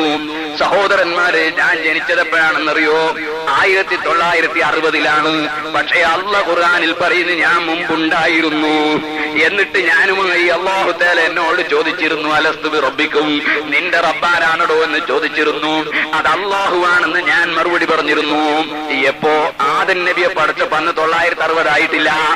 ആദം നബി അലൈഹിസ്സലാമിനെ പടച്ച കാലത്ത് തന്നെ നമ്മളൊക്കെ ഉണ്ടായിരുന്നുവെന്നും നമ്മളോട് പല കാര്യങ്ങളും സംസാരം നടന്നിട്ടുണ്ടെന്നും പരിശുദ്ധ ഖുർആന് പറയുന്നു. അതിന്റെ ശേഷമാണോ ഇബ്രാഹിം നബി വന്നത്, നൂഹ് നബി അലൈഹിസ്സലാം വന്നത് എന്ന് ചിന്തിച്ചാൽ എല്ലാവർക്കും അറിയാം അതിന് ശേഷമാണ്. അപ്പോൾ പിൽക്കാലത്ത് വന്ന ജനങ്ങളൊക്കെ മുമ്പ് തന്നെ ഉണ്ടായിരുന്നു. ശാരീരിക ലോകത്ത് പിന്നെയാണ് വന്നതെങ്കിലും ആത്മീയ ലോകത്ത് ആദം നബി അലൈഹിസ്സലാമിന്റെ കാലത്ത് തന്നെ നമ്മളൊക്കെ ഉണ്ടായിരുന്നു. പക്ഷേ ആ ആത്മീയ ലോകത്തുള്ളവർ ആത്മീയമായ ചില പ്രവർത്തനങ്ങൾ ചെയ്തിട്ടുണ്ട്. അതെല്ലാവരും ചെയ്തിട്ടില്ല. മഹാന്മാരിൽ ആത്മീയമായ പ്രവർത്തനങ്ങൾ നടന്നിട്ടുണ്ട്. അതാണ് അഷ്റഫുൽ ഖൽഖ് സല്ലല്ലാഹു അലൈഹി വസല്ലം തങ്ങൾ അവിടുന്ന് പഠിപ്പിച്ചു, കുന്തു നബിയ്യൻ വ ആദമു ലമുൻജദിലും ഫീ തീനതിഹി. ആദം നബി കളിമണ്ണിലായിരുന്ന സമയത്ത് തന്നെ ഞാൻ നബിയായിരുന്നു. ആദം നബി കളിമണ്ണിലായിരുന്ന സമയത്ത് തന്നെ മുഹമ്മദ് നബി സല്ലല്ലാഹു അലൈഹി വസല്ലമ തങ്ങൾ നബിയായിരുന്നു. പരിശുദ്ധ ഖുർആനും പറഞ്ഞില്ലേ, ഇന്നാ അർസൽനാക ഷാഹിദൻ വമുബശ്ശിറൻ വനദീറാ വദാഇയൻ ഇലല്ലാഹി ബിഇذനിഹി വസിറാജൻ മുനീറാ. നബിയെ, അങ്ങേ നമ്മൾ സാക്ഷിയാക്കി പറഞ്ഞേച്ചിരിക്കുന്നു. ഇന്നതിന് സാക്ഷി എന്ന് അല്ലാഹു പറഞ്ഞിട്ടില്ല. അപ്പൊ ആദം നബിയെ പടക്കുമ്പോഴും മുഹമ്മദ് നബി തങ്ങൾ സാക്ഷിയായി നിലനിൽക്കുന്നുണ്ടായിരുന്നു. അതിനു മുമ്പ് ആകാശങ്ങളെ പടക്കുമ്പോഴും മുഹമ്മദ് നബി തങ്ങൾ സാക്ഷിയായി ഉണ്ടായിരുന്നു. സഹോദരന്മാര് ചിന്തിക്കണം, ഒരു ഹദീസിന്റെ റിപ്പോർട്ടിന്റെ പരമ്പരയിൽ ഒരുപക്ഷെ ദുർബലരായ ജനങ്ങളുണ്ടെങ്കിലും ആ ഹദീസിന്റെ ആശയം ശരിയാണ്. അഷ്റഫുൽ ഖൽഖ് സല്ലല്ലാഹു അലൈഹി വസല്ലമ തങ്ങളാണ് ഒന്നാമത്തെ സൃഷ്ടിയായി സൃഷ്ടിക്കപ്പെട്ടത്. അതിനുശേഷമാണ് മറ്റുള്ള മുഴുവൻ സൃഷ്ടികളെയും സൃഷ്ടിക്കപ്പെട്ടത്. പക്ഷേ അത് ശാരീരിക ലോകത്തല്ല, ആത്മീയ ലോകത്താണ്. ആ ആത്മീയ ലോകത്ത് മുഹമ്മദ് നബി സല്ലല്ലാഹു അലൈഹി വസല്ലം ആദ്യമേ ഉണ്ടായിരുന്നു. അഥവാ അല്ലാഹു ആദ്യമായി പടച്ചത് മുഹമ്മദ് നബി സല്ലല്ലാഹു അലൈഹി വസല്ലം തങ്ങളെയാണ്. അതിനുശേഷമാണ് മറ്റുള്ളവരെ മുഴുവനും പടച്ചിരിക്കുന്നത്. എന്നാൽ ലോകത്തുള്ള മുഴുവനുകളെയും ആദം നബി അലൈഹിസ്സലാമിന്റെ മുതുകിൽ നിന്ന് പുറത്തേക്ക് കൊണ്ടുവന്നിരുന്നു. ആ കൊണ്ടുവന്നതിൽ നമ്മളൊക്കെയും ഉണ്ടായിരുന്നു. ലോകത്തുള്ള എല്ലാ മുഅ്മിനീങ്ങളും ഉണ്ടായിരുന്നു, കാഫിരീകളും ഉണ്ടായിരുന്നു. എന്നാൽ അതിൽ അല്ലാഹു പ്രത്യേകം തൗഫീഖ് കൊടുത്ത മഹാന്മാർ, അവർക്ക് അന്ന് നടന്ന സംഭവ വികാസങ്ങൾ ഓർമ്മയുണ്ട്. അലി ഇബ്നു അബീ ത്വാലിബ് റളിയല്ലാഹു അൻഹുവിനോട് അല്ലാഹുവിന്റെ റസൂൽ ഈ സമ്മേളനത്തെ സംബന്ധിച്ച് ഓർമ്മിപ്പിച്ചപ്പോൾ, ആലമുൽ അർവാഹിൽ നടന്ന ആദം നബി അലൈഹിസ്സലാമിന്റെ കൂടെ നടന്ന ആ ഒരു സമ്മേളനത്തെ സംബന്ധിച്ച് ഓർമ്മിപ്പിച്ചപ്പോൾ അലി റളിയല്ലാഹു അൻഹു സദസ്സിൽ നിന്ന് പറഞ്ഞു, ആ സമ്മേളനം എനിക്കിപ്പോഴും ഓർമ്മയുണ്ട്. മറ്റാർക്കും ഓർമ്മയില്ല, അലി ഇബ്നു അബീ ത്വാലിബിന് ഓർമ്മയുണ്ട്. അത് അല്ലാഹു തആല ചിലർക്ക് കൊടുക്കുന്ന പവറാണ്. അതിന് നമുക്ക് അസൂയപ്പെട്ടിട്ട് കാര്യമില്ല. അല്ലാഹുവിന്റെ റസൂൽ ഇമാം ബുഖാരി റിപ്പോർട്ട് ചെയ്യുന്ന ഹദീസിൽ പഠിപ്പിക്കുന്നു, അൽ അർവാഹു ജുനൂദും മുജന്നദത്തുൻ ഫമാ തആറഫ മിൻഹാ ഇഖ്തലഫ് വമാ തനാകറ മിൻഹാ ഇഖ്തലഫ്. അൽ അർവാഹു ജുനൂദും മുജന്നദ. ആത്മാവുകൾ മുഴുവനും സൈന്യങ്ങളാണ്, ഒന്നായി ഇറങ്ങി പുറപ്പെട്ട സൈന്യങ്ങളാണ്. ആ സൈന്യങ്ങളെ പോലെ അർവാഹികൾ ഒന്നായി ആദം നബി അലൈഹിസ്സലാമിന്റെ മുതുകിൽ നിന്ന് പുറത്തു വന്നിട്ടുണ്ട്. ഫമാ തആറഫ മിൻഹാ ഇഖ്തലഫ്. അന്ന് പരസ്പരം പരിചയപ്പെട്ട ഏതൊക്കെ ആത്മാക്കളുണ്ടോ ആ ആത്മാക്കൾ ഭൂമി ലോകത്ത് ശരീരത്തിലായി വരുമ്പോൾ പരസ്പരം ഇണങ്ങിച്ചേരുന്നതാണ്. വമാ തനാകറ മിൻഹാ ഇഖ്തലഫ്. അന്ന് ആ യോഗത്തിൽ വെച്ച് തന്നെ പരസ്പരം തെറ്റിപ്പോയവരുണ്ട്. അവരിവിടെ വെച്ചും തമ്മിൽ തെറ്റിപ്പോകുന്നതാണ്. അപ്പൊ മുമ്പ് കാലത്ത് തന്നെ കുറെ കാര്യങ്ങളൊക്കെ ആത്മീയ ലോകത്ത് കഴിഞ്ഞു പോയിട്ടുണ്ട്. അതിന്റെ പരിണിത ഫലങ്ങൾ ഭൂമി ലോകത്ത് പിന്നീട് വരുന്നുണ്ട്. ആ ആത്മീയ ലോകത്തുള്ള പ്രവർത്തനങ്ങൾ ആത്മീയമായി പവറുള്ളവർക്ക് അല്ലാഹു നൽകുന്നതാണ്. അത് നൂഹ് നബി അലൈഹിസ്സലാമിന്റെ കാലത്തുമുണ്ട്, ഇബ്രാഹിം നബിയുടെ കാലത്തുമുണ്ട്, മൂസാ നബി അലൈഹിസ്സലാമിന്റെ കാലത്തുമുണ്ട്, എല്ലാ കാലത്തുമുണ്ട്. പിന്നെ ജനിച്ചവരെങ്ങനെ അന്നുണ്ടായി എന്ന ചോദ്യം പ്രസക്തമല്ല. അതിന്റെയും മുമ്പ് തന്നെയും ഉണ്ട്. ആദം നബിയുടെ മുതുകിൽ നിന്ന് എല്ലാവരെയും ലോകത്ത് പുറത്തു കൊണ്ടുവന്നിട്ടുണ്ടെന്ന് ഖുർആൻ പറയുന്നു.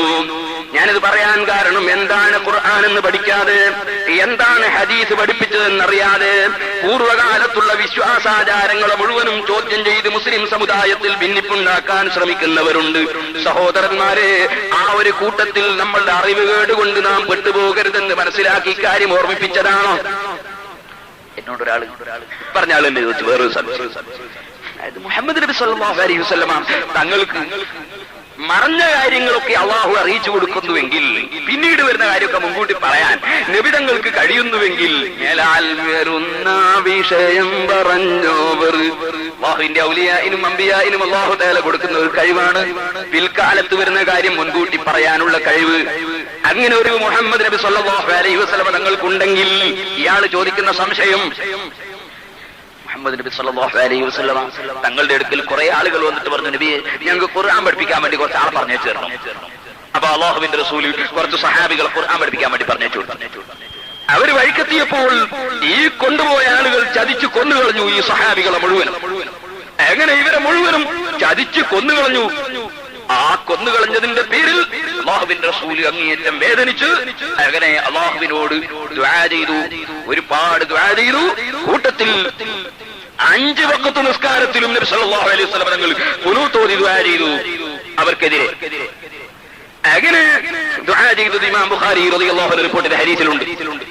പിന്നീട് കുറെ കാലം അങ്ങനെ ഒരു മാസത്തോളം ഖുനൂത്ത് ഓതിയതിന് ശേഷം സുബ്ഹി നിസ്കാരത്തിലെ ഖുനൂത്ത് അവിടെ നിലനിർത്തുകയും ബാക്കിയുള്ള ഖുനൂത്തുകളൊക്കെ ക്യാൻസൽ ചെയ്യുകയും ചെയ്തു. അങ്ങനെയാണ് ഒരു സംഭവം ഇമാം ബുഖാരി റളിയല്ലാഹു അൻഹു റിപ്പോർട്ട് ചെയ്ത ഹദീസ് കൊണ്ട് മനസ്സിലാക്കാൻ കഴിയും.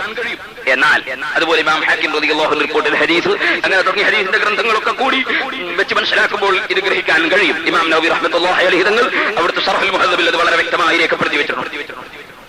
എന്നാൽ മുഹമ്മദ് നബി സല്ലല്ലാഹു അലൈഹി വസല്ലം തങ്ങൾക്ക് പിന്നീട് വരുന്ന കാര്യം മുൻകൂട്ടി തന്നെ അറിയാൻ കഴിയുമെങ്കിൽ ഇവരെ അയച്ചു കൊടുക്കുമായിരുന്നു. കാരണം ഇവർ ഖുർആൻ പഠിപ്പിക്കാനാണെന്ന് പറഞ്ഞ് ചതിച്ചു കൊണ്ടുപോയി കൊല്ലാനാണെന്ന് റസൂലുള്ളാഹി ആദ്യം തന്നെ തിരിഞ്ഞാൽ പിന്നെ നബി സല്ലല്ലാഹു അലൈഹി വസല്ലം തങ്ങൾ ഇവരെ പറഞ്ഞയച്ചു കൊടുക്കുമോ? അപ്പൊ മുഹമ്മദ് നബിക്ക് അങ്ങനെയൊന്നും അറിയാൻ കഴിയില്ല എന്നല്ലേ മനസ്സിലാകുന്നത്. ഇതാണ് സംശയം. എന്നാൽ സഹോദരന്മാരെ, നിങ്ങൾ ചിന്തിക്കണം. നിങ്ങൾ കണ്ടോ, ഇമാം ബുഖാരി തന്നെ റിപ്പോർട്ട് ചെയ്ത വേറൊരു ഹദീസ്, മഹാനായ നബി സല്ലല്ലാഹു അലൈഹി വസല്ലം തങ്ങൾ മൂത്തത്ത് യുദ്ധത്തിലേക്ക് സ്വഹാബത്തിനെ പറഞ്ഞേക്കുന്നു.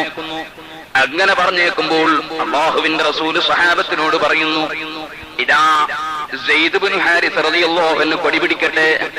ആ സെയ്ദ് ഇബ്നു ഹാരിസ് റളിയല്ലാഹു അൻഹു യുദ്ധത്തിൽ വീണ് കഴിഞ്ഞാൽ, വെട്ടേറ്റ് വീണ് കഴിഞ്ഞാൽ അബ്ദുല്ലാഹി ഇബ്നു റവാഹ റളിയല്ലാഹു അൻഹു കൊടിപിടിക്കട്ടെ.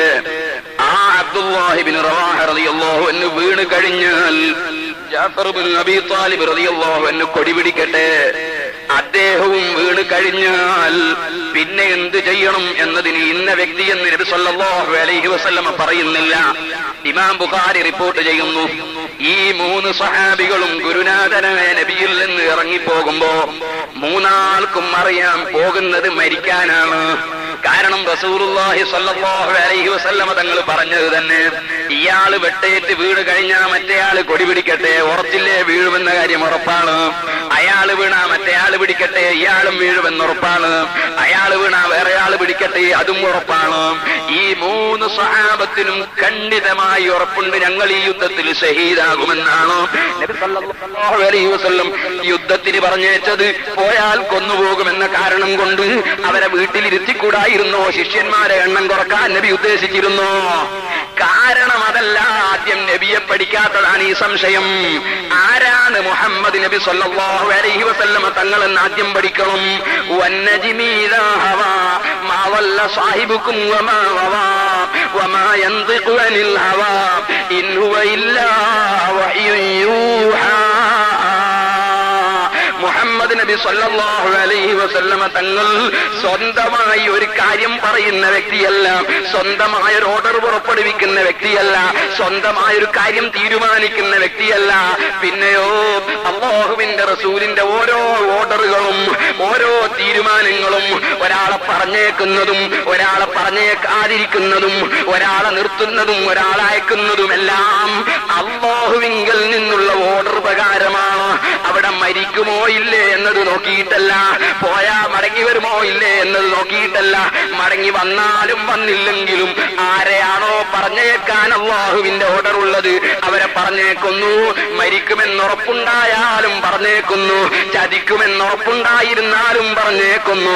അല്ലാഹുവിന്റെ തീരുമാനം നടപ്പാക്കുകയല്ലാതെ സ്വന്തമായി ഒരു കാര്യവും പ്രവർത്തിക്കുന്നില്ല. വമാ യന്തിഖു അനിൽ ഹവാ ഇൻ ഹുവ ഇല്ലാ വഹ്യുൻ യൂഹാ. അല്ലാഹുവിങ്കൽ നിന്നുള്ള സന്ദേശം അനുസരിച്ചല്ലാതെ ഒരു കാര്യവും നബി സല്ലല്ലാഹു അലൈഹി വസല്ലം തങ്ങൾ ചെയ്യുന്നില്ല. അപ്പോൾ പിന്നീട് എന്ത് നടക്കും എന്നത് തീരുമാനങ്ങളുമായി ബന്ധപ്പെട്ട വിഷയമല്ല. നബി സല്ലല്ലാഹു അലൈഹി വസല്ലം തങ്ങൾ കുറെ ആളെ പറഞ്ഞേക്കുമ്പോ പോയാ മരിച്ചു പോകുന്നത് ഞാൻ തന്നെയും പറഞ്ഞേക്കും. കാരണം എന്തുകൊണ്ട്? അത് അള്ളാഹുവിന്റെ ഓർഡർ പ്രകാരം ചെയ്യുക എന്നല്ലാതെ ഭവിഷ്യത്തുകളൊക്കെ സംബന്ധിച്ച് അള്ളാഹു അറിയിച്ചു കൊടുത്താലും ഓർഡർ പ്രകാരം പ്രവർത്തിക്കുക, അതാണ് നബി സല്ലല്ലാഹു അലൈഹി വസല്ലം. നിങ്ങൾ കണ്ടില്ലേ ഹുദൈബിയ സന്ധി ഇങ്ങനെ നടക്കുമ്പോ ഉമർ ഇബ്നുൽ ഖത്താബ് റളിയല്ലാഹു അൻഹു വന്ന് നബി തങ്ങളോട് ചോദിച്ചു, നബിയെ നമ്മൾ സത്യത്തിന്റെ മേലല്ലേ ഉള്ളത്? അതേ ഉമറേ, നാം സത്യത്തിന്റെ മേലാണുള്ളത്. നാം ഈ കുഫാറുകളുമായി നേരിട്ട് യുദ്ധത്തിൽ ഷഹീദായി മരിച്ചാൽ നിങ്ങൾക്ക് അല്ലാഹു സ്വർഗം തരില്ലേ നബിയെ? തരും ഉമറേ, തരും. എന്നാൽ നബിയെ എന്തിനാണ് ഇവരുമായിട്ടൊരു സന്ധിയിൽ ഏർപ്പെടുന്നത്? നമുക്ക് ഇവിടുന്ന് യുദ്ധം ചെയ്തങ്ങ് മരിച്ചാ പോരെ? എന്തിനാണ് നമ്മൾ സന്ധിയിൽ ഏർപ്പെടുന്നത്? അത് തന്നെ നമുക്ക് ഗുണമില്ലാന്ന് തോന്നുന്ന നിലക്കുള്ള ഒരു സന്ധി. എന്തിനാണ് സന്ധിയിൽ ഏർപ്പെടുന്നത്? നമുക്ക് ഇവിടുന്ന് യുദ്ധം ചെയ്തങ്ങ് മരിച്ചുകൂടെ നബിയെ? അല്ലെങ്കിൽ ഞങ്ങൾ സത്യത്തിന്റെ മേലല്ലേ, അള്ളാഹുവിന്റെ സഹായം ഞങ്ങൾക്ക് കിട്ടില്ലേ? എന്തിനാണ് ഇവരുമായി ഒരു കരാർ ഉണ്ടാക്കുന്നത് എന്ന് ഉമർ ഇബ്നുൽ ഖത്താബ് റളിയല്ലാഹു അൻഹു ചോദിക്കുമ്പോൾ നബി സല്ലല്ലാഹു അലൈഹി വസല്ലം തങ്ങളെ മറുപടി, ഉമറേ അന റസൂലുള്ളാഹി, ഞാൻ അല്ലാഹു പറഞ്ഞേച്ച ആളാണ്. വലസ്തു ഹസീഹി, ഞാൻ അല്ലാഹുവിന് എതിര് ചെയ്യുന്നവനല്ല. പടച്ചവന്റെ ഓർഡർ അവരുമായി കരാറുണ്ടാക്കാനാണ്. ആ കരാറുണ്ടാക്കുക എന്നല്ലാതെ അവിടെ സത്യത്തിന്റെ മേലാണെന്നതുകൊണ്ടും ഷഹീദായി മരിച്ച സ്വർഗത്തിലെത്തുമെന്നതുകൊണ്ടും നമുക്ക് സന്ധിയില്ലാതെ മടങ്ങിപ്പോകാൻ നിവൃത്തിയില്ല. കാരണം എന്തുകൊണ്ട്? ഞാൻ അല്ലാഹുവിന് എതിര് ചെയ്യുന്നവനല്ല. വലസ്തു ഹസീഹി, ഞാൻ അല്ലാഹുവിന് എതിര് ചെയ്യുന്നവനല്ല. എന്റെ പ്രവർത്തനങ്ങൾ മുഴുവനും അല്ലാഹുവിന്റെ ഓർഡർ പ്രകാരമാണ്. മഹാനായ ഉമർ ഇബ്നുൽ ഖത്താബ് റളിയല്ലാഹു അൻഹുവിന്റെ ഈ ഇസ്ലാമിക സ്പിരിറ്റ് കൊണ്ട് അല്ലാഹുവിന്റെ റസൂലിനോട് പിന്നെയും ചില കാര്യം ചോദിച്ചിട്ട് അതേ കാര്യം വന്ന് സിദ്ദീഖുൽ അക്ബർ റളിയല്ലാഹു അൻഹുവിനോടും ഉമർ ഇബ്നുൽ ഖത്താബ് പറയുന്നു, അബൂബക്കർ സിദ്ദീഖ്, എന്തിനാണ് നമ്മൾ കരാറിന് നിൽക്കുന്നത്? നാം സത്യത്തിന്റെ മേലല്ലേ? നമ്മൾ മരിച്ച സ്വർഗത്തിലല്ലേ? നമുക്ക് അല്ലാഹുവിന്റെ സഹായം ലഭിക്കില്ലേ? നമ്മൾ എന്തിനാണ് കരാറിന് നിൽക്കുന്നതെന്ന് ചോദിക്കുമ്പോ അതാ സിദ്ദീഖുൽ അക്ബർ റളിയല്ലാഹു അൻഹു ഉമർ ഇബ്നുൽ ഖത്താബിന്റെയും ഉസ്താദാണ്. സിദ്ദീഖ് റളിയല്ലാഹു അൻഹു മറുപടി പറയുന്നു, അല്ലാഹുവിന്റെ റസൂലാണ് മുഹമ്മദ് നബി സല്ലല്ലാഹു അലൈഹി വസല്ലം. വലൈസ യസീഹി, ആ മുഹമ്മദ് നബി അല്ലാഹുവിനെ എതിര് ചെയ്യുന്നതല്ല. അള്ളാഹുവിന്റെ ഓർഡർ പ്രകാരം ചെയ്യാനേ നബിക്ക് പറ്റൂ. അവിടെ പോയാൽ എന്ത് സംഭവിക്കുമെന്നതോ നടന്നാൽ എന്തുണ്ടാകുമെന്നതോ നോക്കിയിട്ടല്ല നബിയുടെ പ്രവർത്തനം നടക്കുന്നത്. സഹോദരന്മാര് ചിന്തിക്കണം, ഇതൊരു ഉദാഹരണമാണ്. ഇതുപോലെ നൂറുകണക്കിന് ഉദാഹരണങ്ങളുണ്ട്. യുദ്ധത്തിന് പോകുമ്പോ ബഹുമാനപ്പെട്ട നബി സല്ലല്ലാഹു അലൈഹി വസല്ലം തങ്ങൾ ഇന്ന ആളുകളൊക്കെ യുദ്ധത്തിൽ മരിക്കുമെന്ന് നേരത്തെ പറഞ്ഞു കൊടുത്ത എത്രയോ ഹദീസുകളുണ്ട്. നിങ്ങൾ കണ്ടില്ലേ? മറ്റൊരു ഹദീസ് ഇമാം ബുഖാരി തന്നെ റിപ്പോർട്ട് ചെയ്യുന്നു. മഹാനായ സലമത്ത് ഇബ്നുൽ അക്വ റളിയല്ലാഹു അൻഹു, ആമിർ ഇബ്നുൽ അക്വ റളിയല്ലാഹു അൻഹു തുടങ്ങിയ ഒരുപാട് സ്വഹാബികളോടുകൂടെ യുദ്ധത്തിന് പോകുമ്പോ വഴിക്ക് വെച്ച് നമുക്ക് ആരാണ് പദ്യം ചൊല്ലിയിട്ട് നമുക്കൊരു ആയാസത്തിനു വേണ്ടി, നമുക്കൊരു സന്തോഷത്തിന് വേണ്ടി പാട്ടുപാടി തരാൻ ആരാണുള്ളതെന്ന് സ്വഹാബത്ത് ചോദിക്കുമ്പോ ആമിർ ഇബ്നുൽ അക്വ റളിയല്ലാഹു അൻഹു പദ്യം ചൊല്ലാൻ തുടങ്ങി. അങ്ങനെ അല്ലാഹുമ്മ ലൗലാ അൻത മഹ്തദൈനാ വലാ തസദ്ദഖ്നാ വലാ സല്ലൈനാ فاغفر فداء لك ما اقتفينا وثبت الأقدام إلا قينا എന്നിങ്ങനെ പറഞ്ഞ് പദ്യം ചൊല്ലാൻ തുടങ്ങി. അല്ലാഹുവിന്റെ റസൂൽ ചോദിച്ചു, മനസ്സായിക്കൂ, ആ പദ്യം ചൊല്ലുന്നതാരാണ്? ആമിർ ഇബ്നുൽ അക്വ റളിയല്ലാഹു അൻഹു ആണ് നബിയെ. പറഞ്ഞു തീരുമ്പോ തന്നെ റസൂലുള്ള പറയുന്ന മറുപടി, യർഹമുഹുല്ലാഹ്, അദ്ദേഹം മർഹൂമാകുന്നു. അഥവാ ഈ യുദ്ധത്തിൽ അദ്ദേഹം മരിച്ച് ഷഹീദായി മർഹൂമാകുന്നു. ഈ യുദ്ധത്തിൽ അദ്ദേഹം മരിച്ച് ഷഹീദായി മർഹൂമാകുന്നു. പറഞ്ഞു തീരുമ്പോ തന്നെ സഹാബത്തിന് അതിന്റെ അർത്ഥം മനസ്സിലായി. ഉമർ ഇബ്നുൽ ഖത്താബ് റളിയല്ലാഹു അൻഹു ചോദിക്കുന്നു, അല്ലയോ നബി, അദ്ദേഹത്തിന്റെ ആയുസ്സൊന്ന് നീട്ടിക്കിട്ടിയെങ്കിൽ എത്ര നന്നായിരുന്നു. ആ യുദ്ധത്തിൽ എന്നാ പിന്നെ നിങ്ങൾ പോകണ്ടെന്ന് റസൂലുള്ള പറഞ്ഞോ? പറഞ്ഞില്ല. തിരിയാത്തത് കൊണ്ടല്ല പറയാത്തത്, തിരിഞ്ഞിട്ട് പിന്നെയും ആ യുദ്ധത്തിന് സഹാബത്തിനെ പങ്കെടുപ്പിക്കുന്നു. അള്ളാഹുവിന്റെ ഓർഡർ പ്രകാരമാണ് പ്രവർത്തനം, തിരിയുന്നതനുസരിച്ചുള്ള പ്രവർത്തനമല്ല. ഇനിയും എത്ര നൂറ് ഉദാഹരണങ്ങൾ കാണാം. ബദർ യുദ്ധത്തിന്റെ തലേ ദിവസം നബി സല്ലല്ലാഹു അലൈഹി വസല്ലം ബദറിൽ വരുന്നു. ഇമാം ബുഖാരി റിപ്പോർട്ട് ചെയ്യുന്നു, വന്നിട്ടതാ ഓരോ സ്ഥലങ്ങൾ അള്ളാഹുവിന്റെ റസൂല് കുറ്റിയിടുന്നത് പോലെ നമ്മൾ ഫൗണ്ടേഷന് വേണ്ടി, ബിൽഡിങ്ങിന് വേണ്ടി കുറ്റിയിടുമ്പോ ഇന്ന സ്ഥലത്താണ് അടുക്കള, ഇന്ന സ്ഥലത്താണ് കിണർ, ഇന്ന സ്ഥലത്താണ് ബെഡ്റൂം, ഈ നിലക്ക് കുറ്റിയിടുന്നത് പോലെ നബിതങ്ങൾ ബദർ യുദ്ധത്തിന്റെ സ്ഥലത്തേക്ക് വരുന്നു. വന്നിട്ട് സ്ഥലം ഇങ്ങനെ ഒന്ന് നോക്കിയിട്ട് റസൂലുള്ളാഹി സ്വല്ലല്ലാഹു അലൈഹി വസല്ലമ തങ്ങൾ ചൂണ്ടിക്കാണിച്ചുകൊണ്ട് പറയുന്നു, ഹാദാ മസ്റഉ ഫുലാൻ, അബൂജഹൽ യുദ്ധം നടന്നാൽ ഇവിടെയാണ് വീണ് ചാകുക. അതേ ഹാദാ മസ്റഉ ഫുലാൻ, ശൈബത്ത് ഇന്ന സ്ഥലത്താണ് വീഴുക, ഉത്ബത്ത് ഇന്ന സ്ഥലത്താണ് വീഴുക. യുദ്ധം നടന്നാൽ നാളെ ഇന്ന കേമന്മാരൊക്കെ ഈ സ്ഥലങ്ങളിലാണ് വീണ് ചാത്തുപോവുക എന്നത് തലേ ദിവസം തന്നെ സ്ഥലമടക്കം അല്ലാഹുവിന്റെ റസൂല് വ്യക്തമായി വരച്ച് ചൂണ്ടിക്കാണിച്ചു കൊടുക്കുന്ന സഹാബത്തിന് പിറ്റേ ദിവസം യുദ്ധം നടന്നു നോക്കുമ്പോൾ അല്പം പോലും ഒരു ഇഞ്ച് തെറ്റിപ്പോയിട്ടില്ല. അല്ലാഹുവിന്റെ റസൂല് വരച്ച സ്ഥലങ്ങളിൽ, ചൂണ്ടിയ സ്ഥലങ്ങളിൽ തന്നെ അവരെല്ലാം വീണ് ചത്തിരിക്കുന്നു. ഇമാം ബുഖാരി സഹീഹുൽ ബുഖാരിയിൽ റിപ്പോർട്ട് ചെയ്യുന്നു. എങ്ങനെയാണ് സഹോദരന്മാരെ അറിവ് നേരത്തെ കിട്ടാത്തത് കൊണ്ടല്ല ഞാനിത് പറയാൻ കാരണം. ഏതെങ്കിലും ഒരു ഹദീസിന്റെ തലയും പാലും മുറിച്ചെടുത്തിട്ട് കഷ്ണം ഇങ്ങോട്ടെടുത്ത് ആളുകളെ മനസ്സിൽ സംശയങ്ങൾ ജനിപ്പിക്കുന്ന കുറെ കേസറ്റുകൾ ഇറക്കി ജനങ്ങളെ പിഴപ്പിക്കുന്ന ഒരു ചുറ്റുപാട് നമ്മുടെ രാജ്യങ്ങളിലുള്ളത് ഇവിടെയും പകർന്നു കാണുന്നു. അതുകൊണ്ടാണ് ഞാൻ ഉണർത്തിയിരിക്കുന്നത്, നിങ്ങൾ നേരത്തെ മുറുകെ പിടിച്ചു വരുന്ന ഒരു ദീനുണ്ട്. ആ ദീനാണ് സഹോദരന്മാരെ അശ്റഫുൽ ഖൽഖ് സ്വല്ലല്ലാഹു അലൈഹി വസല്ലം തങ്ങൾ സ്വഹാബത്തിന് ആധികാരികമായി പഠിപ്പിച്ചു കൊടുത്ത ദീന്, ആ സ്വഹാബത്ത് ലോകത്ത് പഠിപ്പിച്ച ദീന് നിങ്ങൾ കണ്ടോ? നബിതങ്ങളുടെ ഓരോ കാര്യങ്ങളും അറിയുന്നത് കണ്ടോ നിങ്ങൾ? അതാ ഒരു ദിവസം അല്ലാഹുവിന്റെ റസൂല് അൻസാരികളിൽപ്പെട്ട ഒരു മഹാന്റെ മയ്യിത്ത് സംസ്കരണ പരിപാടിയിൽ പങ്കെടുക്കുന്നു. ആ പരിപാടിയിൽ അതാ അല്ലാഹുവിന്റെ റസൂല് മഖ്ബറയിലേക്ക്, ശ്മശാനത്തിലേക്ക്, ഖബർ കുഴിക്കുന്ന സ്ഥലത്തേക്ക് പോകുന്നു. ഖബറിന്റെ അടുക്കൽ നിന്ന് ഔസീ മിൻ ഖിബലി റിജ്ലിഹി ഔസീ മിൻ ഖിബലി റഅസിഹി, ആ മരിച്ച മയ്യിത്തിന്റെ തലവെക്കുന്ന ഭാഗം അല്പം വിശാലതയിൽ കുഴിക്കണമെന്ന് നബി തങ്ങൾ ഉപദേശിക്കുന്നു. കാലിന്റെ ഭാഗം അല്പം വീതി കൂട്ടാൻ വേണ്ടി ഉപദേശിക്കുന്നു. അങ്ങനെ മയ്യിത്തിന് വേണ്ടി ഖബർ കുഴിക്കുന്ന സ്ഥലത്ത് നേതൃത്വം കൊടുത്ത നബി സല്ലല്ലാഹു അലൈഹി വസല്ലം മയ്യിത്ത് മറമാടി തിരിച്ചു വരുമ്പോൾ അതാ ഫഅഖ്ബലഹു ദാഇംറതിഹി, അല്ലാഹുവിന്റെ റസൂലിന്റെ അടുക്കലേക്ക് മരിച്ച മയ്യിത്തിന്റെ ഭാര്യ ഒരാളെ പറഞ്ഞേക്കുന്നു, ഒരു മന്ദൂബിനെ അയക്കുന്നു ക്ഷണിക്കാൻ വേണ്ടി. എന്തിനാണ് ക്ഷണിക്കുന്നത്? മരിച്ച മയ്യിത്തിന്റെ പേരിൽ വീട്ടിൽ ആട്ടിനെ അറുത്തിട്ട് ഭക്ഷണം പാകം ചെയ്തിട്ടുണ്ട്. ആ മരിച്ച വീട്ടിൽ പാകം ചെയ്ത ഭക്ഷണം, മരിച്ച മയ്യിത്തിന്റെ പേരിൽ കൊടുക്കുന്ന ഭക്ഷണം, അത് നബി സല്ലല്ലാഹു അലൈഹി വസല്ലം തങ്ങളെ ക്ഷണിച്ച് റസൂലുള്ളാഹി സ്വല്ലല്ലാഹു അലൈഹി വസല്ലം തങ്ങൾക്ക് കൊടുക്കാൻ വേണ്ടിയാണ് ക്ഷണിക്കാൻ ആളെ പറഞ്ഞേക്കുന്നത്. മിസ്കാത്ത് പോലുള്ള ഹദീസിന്റെ ഗ്രന്ഥങ്ങളിൽ അബൂ ദാവൂദ് റളിയല്ലാഹു അൻഹു റിപ്പോർട്ട് ചെയ്ത, ഇമാം ബൈഹഖി റിപ്പോർട്ട് ചെയ്ത ഈ ഹദീസിൽ ഉദ്ധരിച്ചതായി കാണാം.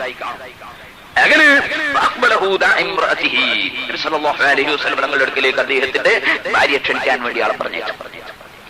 അങ്ങനെ ഫഅജാബ, അല്ലാഹുവിന്റെ റസൂൽ ക്ഷണിച്ച ക്ഷണം സ്വീകരിച്ചുകൊണ്ട് നബി സല്ലല്ലാഹു അലൈഹി വസല്ലം തങ്ങൾ അങ്ങോട്ട് പോയി. അങ്ങനെ ക്ഷണം സ്വീകരിച്ച് നബി സല്ലല്ലാഹു അലൈഹി വസല്ലം തങ്ങളുടെ കൂടെ സഹാബത്ത് പറയുന്നു, വനഹ്നു മഅഹു, ഞങ്ങളും റസൂലുള്ളാഹിന്റെ കൂടെയുണ്ട്. മരിച്ച വീട്ടിൽ മരിച്ച അന്ന് തന്നെ ഭക്ഷണം ഉണ്ടാക്കിയിട്ട് ക്ഷണിച്ചപ്പോ അല്ലാഹുവിന്റെ റസൂൽ ക്ഷണം സ്വീകരിച്ചു. എന്നിട്ട് സഹാബത്തിന്റെ കൂടെ അതാ ആ വീട്ടിലേക്ക് പോകുന്നു. ചില ആളുകൾ പഠിച്ചു വെച്ചത് അറിയോ? ഒരു സ്ഥലത്ത് ഒരാൾ മരിച്ചാൽ പിന്നെ അവിടെ കുറച്ച് ദിവസത്തേക്ക് ഒന്നും ഉണ്ടാക്കാൻ പാടില്ല, പിന്നെ അവിടുത്തെ അടുപ്പ് തീ കത്തിക്കാനും പാടില്ല. നമ്മുടെ ഗ്യാസിന്റെ അടുപ്പാണെങ്കിൽ അമ്പൈക്ക് തീ കൊണ്ടുപോകാൻ പാടില്ല. അതിന്റെ മരിച്ചില്ലേ, പിന്നെ ബാക്കിയുള്ളവർ കൂടി മരിക്കണ്ടേ? അങ്ങനെയാണോ ഇസ്ലാം ദീൻ പഠിപ്പിച്ചത്? ഒരു മരിച്ച വീട്ടിൽ അവരുടെ ദുഃഖം കാരണത്താൽ അവർ ഭക്ഷണം കഴിക്കാതെ, വീട്ടുകാര് ഭക്ഷണം കഴിക്കാതെ ദുഃഖത്തിൽ ആണ്ട് അവരൊന്നും കഴിക്കാതെ പട്ടിണി കിടക്കുന്നത് കണ്ടാൽ അത്തരം ആളുകൾക്ക് തൊട്ടടുത്ത വീട്ടിൽ നിന്ന് ഭക്ഷണം ഉണ്ടാക്കി കൊണ്ടുപോയി ഭക്ഷിപ്പിക്കണം എന്ന് ഇസ്ലാമിലുണ്ട്. ജാഫർ അല്ലാഹു മരണപ്പെട്ടപ്പോൾ കുടുംബം അങ്ങനെ ജാഫർ റളിയല്ലാഹു നിങ്ങൾ ഭക്ഷണം ഉണ്ടാക്കി കൊണ്ടുപോയി കൊടുക്കണം എന്ന് പറഞ്ഞിട്ടുണ്ട്. അത് നമ്മൾ കൊണ്ട് ചെയ്യുകയും വേണം. മരിച്ച വീട്ടിൽ അവർ ഭക്ഷണം കഴിക്കാതെ ഇങ്ങനെ ഇരിക്കുമ്പോൾ നമ്മൾ വീട്ടിൽ വന്ന് നന്നായി തിന്നാൻ പാടില്ല. നമ്മൾ ഉണ്ടാക്കിയിട്ട് അവർ കൊണ്ടുപോയി കൊടുക്കണം, വേണ്ടാന്ന് പറയുന്നില്ല. മരിച്ച വീട്ടിൽ നിന്ന് ആ മരിച്ച വീട്ടിലുള്ള കുടുംബക്കാര് അവരുടെ സ്വന്തം ഭക്ഷണം ഉണ്ടാക്കിയിട്ട് തിന്നാണ്. അപ്പൊ നമ്മൾ പോയിട്ട് പറയേ ഇന്ന് നിങ്ങൾ ഉണ്ടാക്കി തിന്നാൻ പാടില്ല, ഞങ്ങൾ കൊണ്ടുവരുന്ന തിന്നാൻ പാടുള്ളൂ എന്ന് പറയണോന്നാ? അങ്ങനെ പറയാൻ പാടില്ല. അവരുണ്ടാക്കി തിന്നുകയാണെങ്കിൽ നമ്മൾ കൂടി അതിൽ സഹകരിച്ചു കൊടുത്തേക്കണം. അതാ കൊണ്ട് അല്ലാതെ നിങ്ങൾ ഇന്ന് ദുഃഖത്തോടെ എങ്ങനെ ഇരിക്കണം, ഞങ്ങൾ കൊണ്ടുവരുന്ന മാത്രം തിന്നണം എന്ന് പറയണം എന്നല്ല ഹദീസിന്റെ അർത്ഥം. മറിച്ച് ദുഃഖത്തോടെ ഇരിക്കുകയാണ്, അവരൊന്നും തിന്നുന്നില്ലെങ്കിൽ നമ്മൾ നിർബന്ധിച്ച് അവരെ തീറ്റിക്കണം. അവരുടെ മനസ്സിന്റെ ദുഃഖത്തിൽ നമ്മളും പങ്കാളികളാകണം, അവരുടെ കൊടുക്കണം. അത് എല്ലാ പണ്ഡിതന്മാരും എഴുതി വെച്ചിട്ടുണ്ട്. എന്നാൽ ഒരാൾ മരിച്ച വീട്ടിൽ വെച്ച് ഭക്ഷണം ഉണ്ടാക്കിയാൽ അത് മറ്റുള്ളവർക്ക് തിന്നാൻ പറ്റുമോ? മരിച്ച വീട്ടിൽ നിന്ന് ഭക്ഷണം ഉണ്ടാക്കാൻ പാടില്ല എന്നൊരു വിശ്വാസമുണ്ട് ചില ജനങ്ങൾക്ക്. എന്നല്ല നമ്മളൊരു വിശ്വാസമുണ്ട്, മരിക്കുമ്പോ പുരക്കെന്തെങ്കിലും ഉണ്ടെങ്കിൽ അത് അങ്ങനെ തന്നെ കൊണ്ടുപോയി കളയണോ? ഒരാൾ മരിക്കുമ്പോ വീട്ടിൽ കുറച്ച് ഭക്ഷണം ഉണ്ടാക്കി അത് അങ്ങനെ തന്നെ കൊണ്ടുപോയി കുഴിച്ചിട്ട് കളയുക എന്നത് ഹറാമാണ്. ഭക്ഷണ സാധനം നശിപ്പിക്കാൻ പാടില്ല. അത് വിശക്കുന്ന ആളുകൾ ഭക്ഷിക്കും. മരിച്ചവന്റെ മക്കളും തിരക്കില്ല, കുടുംബക്കാരെന്നാൽ തിരക്കില്ല, പുറത്തുള്ള എന്നാൽ തിരക്കില്ല. ഭക്ഷണ സാധനം നശിപ്പിക്കാൻ പാടില്ല. അത് ചിലർക്കൊരു ധാരണ. അപ്പൊ അവിടെ ഉള്ളത് തിന്നാൻ പാടില്ല എന്ന് വിട്ടു. വേറൊരു കൂട്ടർക്ക് 3 ദിവസം കഴിഞ്ഞവർക്ക് ഇവിടെ അടുപ്പിലേക്ക് എത്തിക്കാൻ പാടില്ല. അങ്ങനെ ചിലർക്കൊരു ധാരണ. അതൊക്കെ വിശ്വാസങ്ങളാണ്. അതൊന്നും ഞാൻ നടപ്പാക്കാൻ പാടില്ല. നിങ്ങൾ കണ്ടോ, ബഹുമാനപ്പെട്ട അബൂ രാവിലെ മകന് സുഖമില്ലാതെ വീട്ടിൽ നിന്ന് ഇറങ്ങിപ്പോയതാണ്. ഇമാം മുസ്ലിം വീട്ടിൽ ഇറങ്ങിപ്പോയ അബൂ ത്വൽഹ റളിയല്ലാഹു അൻഹു മകന്റെ അസുഖം കണ്ടുകൊണ്ട് തിരിച്ചു വന്ന് പോയ അബൂ ത്വൽഹ റളിയല്ലാഹു അൻഹു വീട്ടിലേക്ക് തിരിച്ചു വരുമ്പോഴേക്ക് മകൻ മരിച്ചുപോയി. മരിച്ചുപോയ മകനെ കുളിപ്പിച്ച് നന്നായി നാട്ടിയാക്കി കുളിപ്പിച്ചിട്ട് ഒരു റൂമിൽ കൊണ്ടുപോയി ഉമ്മ അതാ കൊണ്ടുപോയി കിടത്തുന്നു. ആ കിടത്തിയിട്ടുള്ള മഹദിയായ ഉമ്മു സലമ റളിയല്ലാഹു അൻഹാ അവിടെ കൊണ്ടുപോയി കുട്ടിയെ കിടത്തിയിട്ട് അബൂ ത്വൽഹ റളിയല്ലാഹു അൻഹു ആകുന്ന ഭർത്താവ് വരുമ്പോഴേക്ക് ഭർത്താവ് സുന്ദരമായി ഭർത്താവിന് ഭക്ഷണം പാകം ചെയ്തിട്ട് കൊണ്ടുപോയി ആ ഭക്ഷണവും നന്നായി സൂക്ഷിക്കുന്നു. ഭർത്താവ് കയറുമ്പോൾ സാധാരണ പോലെ ഭർത്താവിനെ എതിരേറ്റ് കൊണ്ടുവന്ന് ഭർത്താവിന് ഭക്ഷണം കൊണ്ടുപോയി നന്നായി ഭർത്താവ് ഭക്ഷണം കഴിക്കുന്നു. കയറി വരുമ്പോൾ ഒരു ചെറിയ ചോദ്യം ചോദിച്ചു, നമ്മുടെ മകനെന്തായി, സുഖമില്ലാത്ത മകനെന്തായി? അതിന് ഭാര്യയുടെ മറുപടി കിടക്കുന്നു. ശരിയാണല്ലോ, മരിച്ചിട്ട് സമാധാനത്തോടുകൂടെ കിടക്കുകയാണ്. ഭർത്താവിനോട് പറഞ്ഞ വചകം അതാണ് സഹത്തായ പെണ്ണ്. അല്ലാഹു തആല മനുഷ്യന് കൊടുക്കുന്ന വലിയ നിഅമത്താണെന്ന് നബി സല്ലല്ലാഹു അലൈഹി വസല്ലം പറഞ്ഞില്ലേ? ആ സാലിഹത്തായ പെണ്ണ് ഭർത്താവിനോട് പറഞ്ഞ മറുപടി സമാധാനത്തോടെ കിടക്കുന്നു. ഭർത്താവ് ഭക്ഷണം കഴിക്കുന്നു. അതിനുശേഷം സാധാരണ പോലെ അവര് രണ്ടുപേരും ഒന്നായി ഒരു റൂമിൽ കിടക്കുന്നു. ഈ ഉമ്മക്ക് ഉറക്കം വരുന്നില്ല. ഭർത്താവുമായി സംസാരിക്കുന്നു. ഭർത്താവിന് ഭാര്യയുമായി ബന്ധപ്പെടുന്നു. അവിടുന്ന് ഭാര്യയുമായി ബന്ധപ്പെട്ട് സല്ലഭിച്ചതിന് ശേഷം ഈ മഹദി ഒരു ചോദ്യം ചോദിക്കുന്നു. അല്ലയോ ഭർത്താവേ, ഞാനൊരു സംശയം ചോദിക്കട്ടെ. ഒരാള് നമ്മളെ കയ്യിലേക്ക് ഒരു സാധനം തൽക്കാലത്തേക്ക് തന്ന് ഏൽപ്പിച്ചാൽ, ഒരമാനത്ത് ഏൽപ്പിച്ചാൽ, ആ സാധനം അദ്ദേഹം തിരിച്ചു ചോദിക്കുമ്പോ നമ്മൾ തൃപ്തിയോടുകൂടെ മടക്കി കൊടുക്കണോ? അതല്ല അത് ചോദിക്കുമ്പോൾ നമുക്ക് മനസ്സിന് വിഷമം വേണമോ? അതോടുകൂടെ മടക്കി കൊടുക്കണം. അപ്പോഴാണ് മഹദി പറയുന്നത്, എന്നാൽ ലോകത്തിന്റെ യജമാനനായ അല്ലാഹു അമാനത്താൽ ആ കുടിയെ അതിന്റെ ഉടമസ്ഥയെ അല്ലാഹു തിരിച്ചു ചോദിച്ചിരിക്കുന്നു. അതിന്റെ ഉടമസ്ഥനായ അല്ലാഹു അത് തിരിച്ചു ചോദിച്ചിരിക്കുന്നു. സന്തോടെ തിരിച്ചു കൊടുക്കണ്ടേ? ഇത് പറഞ്ഞപ്പോഴാണ് അബൂ ത്വൽഹ റളിയല്ലാഹു അൻഹുവിന് നടന്ന സംഭവം മനസ്സിലാകുന്നത്. ഇലാ ഹളറത്തി റസൂലില്ലാഹി അഷ്റഫുൽ ഖൽഖ് സല്ലല്ലാഹു അലൈഹി വസല്ലമ തങ്ങളടുക്കൽ വന്ന് സ്വന്തം ഭാര്യ പെരുമാറിയ ഈ പെരുമാറ്റങ്ങൾ മുഴുവനും നബിയോട് പറഞ്ഞപ്പോ നബി തങ്ങൾ എന്താണ് പറഞ്ഞത്? ആ രാത്രിയിൽ നിന്റെ ഭാര്യയുടെ കാരണത്താൽ, നിന്റെ ഭാര്യയുടെ സൽപ്രവൃത്തിയുടെ കാരണത്താൽ ആ രാത്രിയിൽ കുട്ടിയെ ബർക്കത്ത് ചെയ്തിപ്പോ ബർക്കത്തുള്ള കുട്ടിയെ അല്ലാഹു നിങ്ങൾക്ക് തന്നിരിക്കുന്നു. അഷ്റഫുൽ ഖൽഖ് മുഹമ്മദുർ റസൂലുള്ളാഹി. സഹോദരന്മാരെ, ഇന്നലെ രാത്രിയിൽ ബന്ധപ്പെട്ട ബന്ധത്തിൽ ജനിച്ച കുട്ടിയാണെന്നും അത് ബർക്കത്തുള്ള കുട്ടിയാണെന്നും അല്ലാഹുവിന്റെ റസൂൽ അതാ തുറന്നു പറയുന്നു. റസൂലുള്ളാഹിക്ക് അല്ലാഹു കൊടുക്കുന്ന ഇൽമ് കണ്ടോ നിങ്ങൾ? പോരാ, അതിന്റെ പുറമെ ഈ പെണ്ണ് ചെയ്ത പ്രവർത്തനങ്ങൾ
പുറമേ ഈ പെണ്ണ് ചെയ്ത പ്രവർത്തനങ്ങളെ മുഴുവനും നബി തങ്ങൾ അംഗീകരിക്കുന്നു. മരിച്ച വീട്ടിൽ വെച്ച് ആ വീട്ടുകാര് ഭക്ഷണം ഉണ്ടാക്കുന്നത് തെറ്റാണെങ്കിൽ, ഭക്ഷണം കഴിക്കുന്നത് തെറ്റാണെങ്കിൽ റസൂലുള്ള പറയണ്ടേ ആ പെണ്ണ് ചെയ്തത് തെറ്റായിപ്പോയി. മക്കള് മരിച്ചാ തൊട്ട പുറക്കാറുണ്ടാക്കി കൊടുക്കുകയല്ലാതെ അവര് പിന്നെ അവിടെ ഒന്നും ഉണ്ടാക്കാൻ പാടില്ലെന്ന് നബി തങ്ങൾ പറയണ്ടേ? പറഞ്ഞിട്ടില്ല. കാരണം നബി സല്ലല്ലാഹു അലൈഹി വസല്ലം മരിച്ച വീട്ടിൽ വെച്ച് ഭക്ഷണം പാകം ചെയ്യുന്നതിനോ അത് കഴിക്കുന്നതിനോ എതിരല്ല. മറിച്ച് ക്ഷിരാ ദുഃഖത്തിൽ മുഴുകിപ്പോയ ജനങ്ങളെ സമാധാനിപ്പിക്കാൻ വേണ്ടി വന്നാൽ തൊട്ടടുത്ത വീട്ടുകാർ ഭക്ഷണം ഉണ്ടാക്കി കൊടുക്കണമെന്ന നിയമമുണ്ട്. അതേസമയം അവിടെ ഭക്ഷണം ഉണ്ടാക്കരുതെന്ന് നിയമമില്ല, വിതരണം ചെയ്യരുതെന്ന് നിയമമില്ല. ഇക്കാരണം കൊണ്ട് തന്നെ നബി സല്ലല്ലാഹു അലൈഹി വസല്ലം തങ്ങളെ മരിച്ച വീട്ടിലേക്ക് ഭക്ഷണത്തിന് ക്ഷണിച്ചപ്പോൾ നബി സല്ലല്ലാഹു അലൈഹി വസല്ലം തങ്ങൾ പോകുന്നു, സഹാബത്ത് കൂടെ പോകുന്നു, ഭക്ഷണം കൊണ്ടുവന്ന് മുമ്പിൽ വെക്കുന്നു.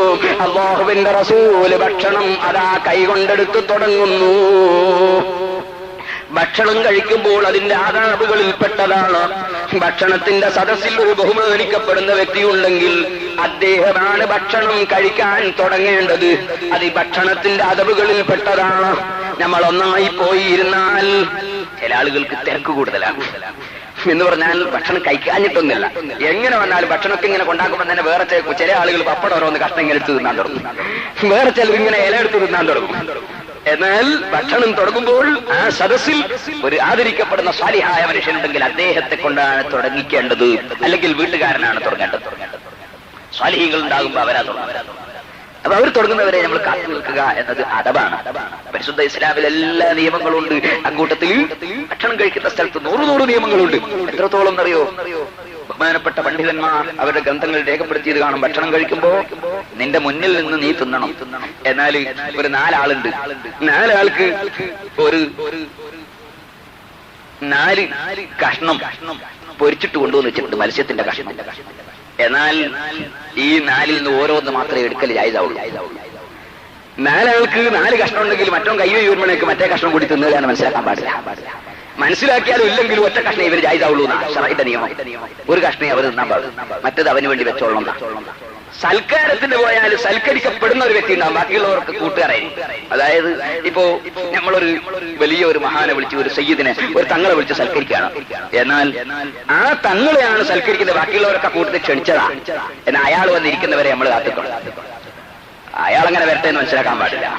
അതുവരെ കാത്തു നിൽക്കണമെന്നാണ് നിയമം. പുതിയാപ്പിള്ള സൽക്കാരനെ പുതിയാപ്പിളവരോടും കാത്തുക്കണം, അല്ലെങ്കിൽ അയാളെ സമ്മതമാക്കണം. ശറഈന്റെ നിയമങ്ങളിൽപ്പെട്ടതാണ്. ഞാൻ ആ ഭാഗം ഇവിടെ വിശദീകരിക്കുകയല്ല. പറഞ്ഞു വന്നത് അശ്റഫുൽ ഖൽഖ് സല്ലല്ലാഹു അലൈഹി വസല്ലം തങ്ങൾ ഭക്ഷണം തുടങ്ങി. അപ്പൊ സ്വഹാബത്ത് പറഞ്ഞു ഞങ്ങളും തുടങ്ങി. അശ്റഫുൽ ഖൽഖ് സല്ലല്ലാഹു അലൈഹി വസല്ലം തങ്ങൾ അതാ വായിലേക്ക് ഒരു കഷ്ണം മാംസത്തിന്റെ കഷ്ണം എടുത്തിട്ടു. ആട്ടിന്റെ മാംസമാണ്. ഫനദർനാ ഇലാ റസൂലില്ലാഹി സല്ലല്ലാഹു അലൈഹി വസല്ലം യലൂകു ലുഖ്മതൻ ഫീ ഫീഹി. അല്ലാഹുവിന്റെ റസൂല് വായിൽ മാംസത്തിന്റെ ഒരു കഷ്ണം ഇട്ട് ഇങ്ങനെ ചവക്കുന്നത് ഞങ്ങൾ കണ്ടു. അങ്ങനെ റസൂലുള്ള ചവക്കുമ്പോൾ ഞങ്ങളും എടുത്ത് വായിലിട്ട് ചവക്കാൻ തുടങ്ങി. പക്ഷേ റസൂലുള്ള മാംസത്തിന്റെ കഷ്ണം ഇറക്കിയില്ല. വായിലിട്ട് ഇങ്ങനെ ചവച്ചുകൊണ്ടിരിക്കുമ്പോ പറഞ്ഞു, ഇന്നി ലഅജിദു ലഹ്മ ശാത്തിൻ ഉഖിദത് ബിഗൈരി ഇദ്നി അഹ്ലിഹാ. ഈ ഭക്ഷണം വായിലിട്ട് ചവക്കുമ്പോ എനിക്ക് അറിയാൻ കഴിയുന്നു ഈ ആടിന്റെ ഭക്ഷണം ഉടമസ്ഥന്റെ സമ്മതം കൂടാതെയുള്ള മാംസമാണ് എന്ന് മനസ്സിലാക്കാൻ കഴിയുന്നു. ഉടമസ്ഥന്റെ സമ്മതം കൂടാതെയുള്ള മാംസമാണ്. എങ്ങനെ മനസ്സിലാകാനാ? നിങ്ങൾക്ക് തിരിയോ? വായിലിട്ട് ഇങ്ങനെ തിന്നുമ്പോ ഇത് പൊരുത്തപ്പെടാത്തോ? ഉടമസ്ഥന്റെ സമ്മതം കൂടാതെയുള്ള മാംസമാണ് എന്ന് എനിക്ക് മനസ്സിലാക്കാൻ കഴിയുന്നു. സല്ലല്ലാഹു അലൈഹി വസല്ലം അപ്പോഴാണ് വീട്ടിന്റെ ഉള്ളിൽ നിന്ന് ഭാര്യ പറയുന്നത്, നബി, വീട്ടിന്റെ ഉള്ളിൽ ഈ മരിച്ചുപോയ മനുഷ്യന്റെ ഭാര്യ പറയുന്നത്, നബിയെ, സംഗതി ശരിയാണ്. എന്റെ ഭർത്താവ് മരിച്ചപ്പോൾ ഞാൻ ആട്ടിന്റെ മാംസം കൊണ്ട് ആ ഭർത്താവിന്റെ പേരിൽ ഭക്ഷണം വിതരണം ചെയ്യണമെന്ന് മനസ്സിലാക്കി ഞാൻ നഖീലേക്ക്, ആട്ടിനെ വിൽക്കപ്പെടുന്ന സ്ഥലത്തേക്ക് ആളെ പറഞ്ഞേറ്റപ്പോൾ അവിടെ ആടുകൾ ഇല്ല.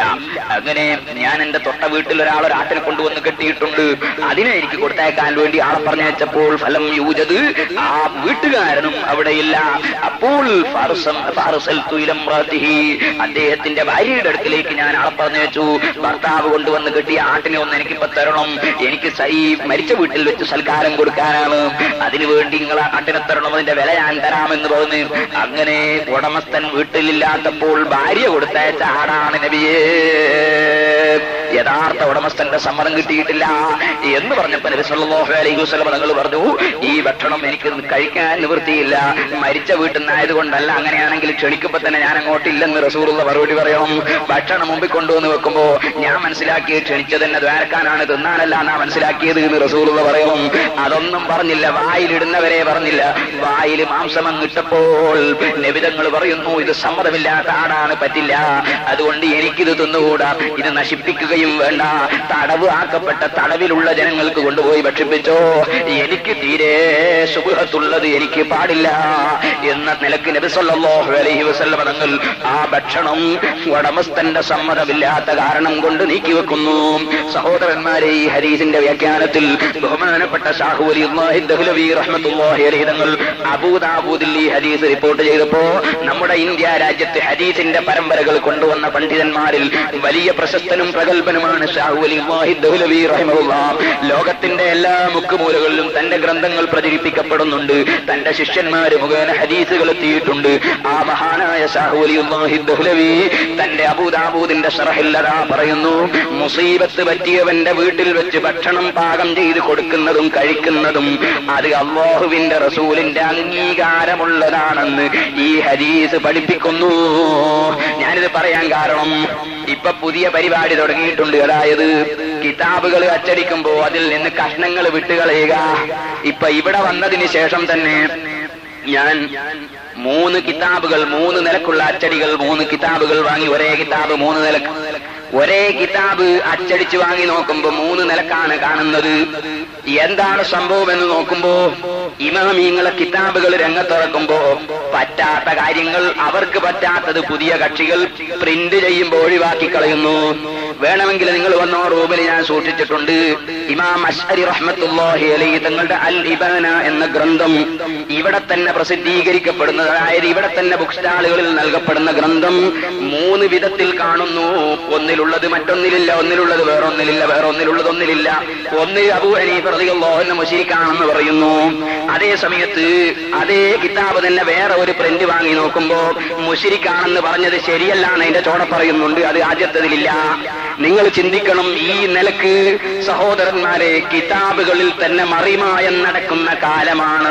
അതുകൊണ്ട് പൂർവകാലത്ത് മുസ്ലിം പണ്ഡിതന്മാർ അംഗീകരിച്ചു വരുന്ന കാര്യങ്ങള് ഒരാൾ കിതാബിന്റെ ഉദ്ധരണി സഹിതം തന്നെ ചൂണ്ടിക്കാണിച്ചാലും വിശ്വസിച്ചു പോകരുതെന്നാണ് ഞാൻ പറയുന്നത്. കാരണം കിതാബിന്റെ ഉദ്ധരണി തന്നെ കട്ടുപോകുന്ന കാലമായാൽ എന്ത് ചെയ്യും? ബഹുമാനപ്പെട്ട ഇമാം അബൂ ഹനീഫ റളിയല്ലാഹു അൻഹുവിനെ സംബന്ധിച്ച് ഇല്ലാത്ത ആരോപണം പറഞ്ഞിട്ട് അബൂ ഹനീഫ റളിയല്ലാഹു അൻഹു മുശ്രിക്കാണെന്നൊരു വാചകം ഒരു കിതാബിൽ കാണുന്നു. അത് തന്നെ വേറെ ഒരു പ്രിന്റ് എടുത്തു നോക്കുമ്പോ അതിൽ കാണുന്നത്, അതും വാങ്ങുന്നത് നമ്മൾ ബുക്ക് സ്റ്റാളിൽ നിന്ന് തന്നെ, അത് വാങ്ങി നോക്കുമ്പോ പറയുന്ന അങ്ങനെ ഒരു ചങ്ങാതി പറഞ്ഞിരുന്നു അവൻ കള്ളനാണ് എന്ന പറഞ്ഞത് ആദ്യത്തെ കിതാബിലില്ല. ഈ നിലക്ക് ലോകത്തുള്ള ദീനിന്റെ ഇൽമു തന്നെ മാറ്റിമറിക്കാനുള്ള പരിശ്രമം നടക്കുന്ന ഈ ആധുനിക യുഗത്തിൽ ഇതാ പൂർവകാലത്തുള്ള സജ്ജനങ്ങളും സാലിഹീങ്ങളും വിശ്വസിച്ചു വന്നത്, പ്രവർത്തിച്ചു വന്നത് ഒരു കിതാബിന്റെ ഉദ്ധരണി കണ്ടാലും പെട്ടെന്ന് സംശയത്തിലകപ്പെടരുതെന്നാണ് ഇപ്പോൾ സൂചിപ്പിച്ചത്. സഹോദരന്മാരെ, ഞാനീ പറഞ്ഞ ഹദീസ് ഉണ്ടല്ലോ, ബഹുമാനപ്പെട്ട ഖതീബ് തിബിരീസ് റളിയല്ലാഹു അൻഹു ഷാഹു വലിയുല്ലാഹി ദഹ്ലവി റഹ്മത്തുള്ളാഹി അലൈഹി തങ്ങളും മറ്റുമൊക്കെ റിപ്പോർട്ട് ചെയ്ത് രേഖപ്പെടുത്തിയ സ്ഥലത്ത് മരിച്ച മയ്യത്തിന്റെ ഭാര്യയുടെ ക്ഷണിക്കുന്നവൻ വന്നു എന്നാണുള്ളത്. എന്നാൽ ഇപ്പോൾ അച്ചടിച്ചു വരുന്ന ചില കിതാബുകളിൽ ഹി എന്നത് ഒഴിവാക്കിയിട്ടാണ് അച്ചടി വരുന്നത്. ഇപ്പൊ പുതിയ പ്രസ്ഥാനക്കാര് പറയുന്നു അവിടെ അയാളെ ഭാര്യയാണ് ക്ഷണിച്ചത് എന്നില്ല, ഏതോ ഒരു പെണ്ണ് ക്ഷണിച്ചു എന്നേ ഉള്ളൂ എന്നാണ് ഇപ്പോൾ മറുപടി പറയുന്നത്. പിൽക്കാലത്ത് തട്ടിക്കളഞ്ഞതാണോ?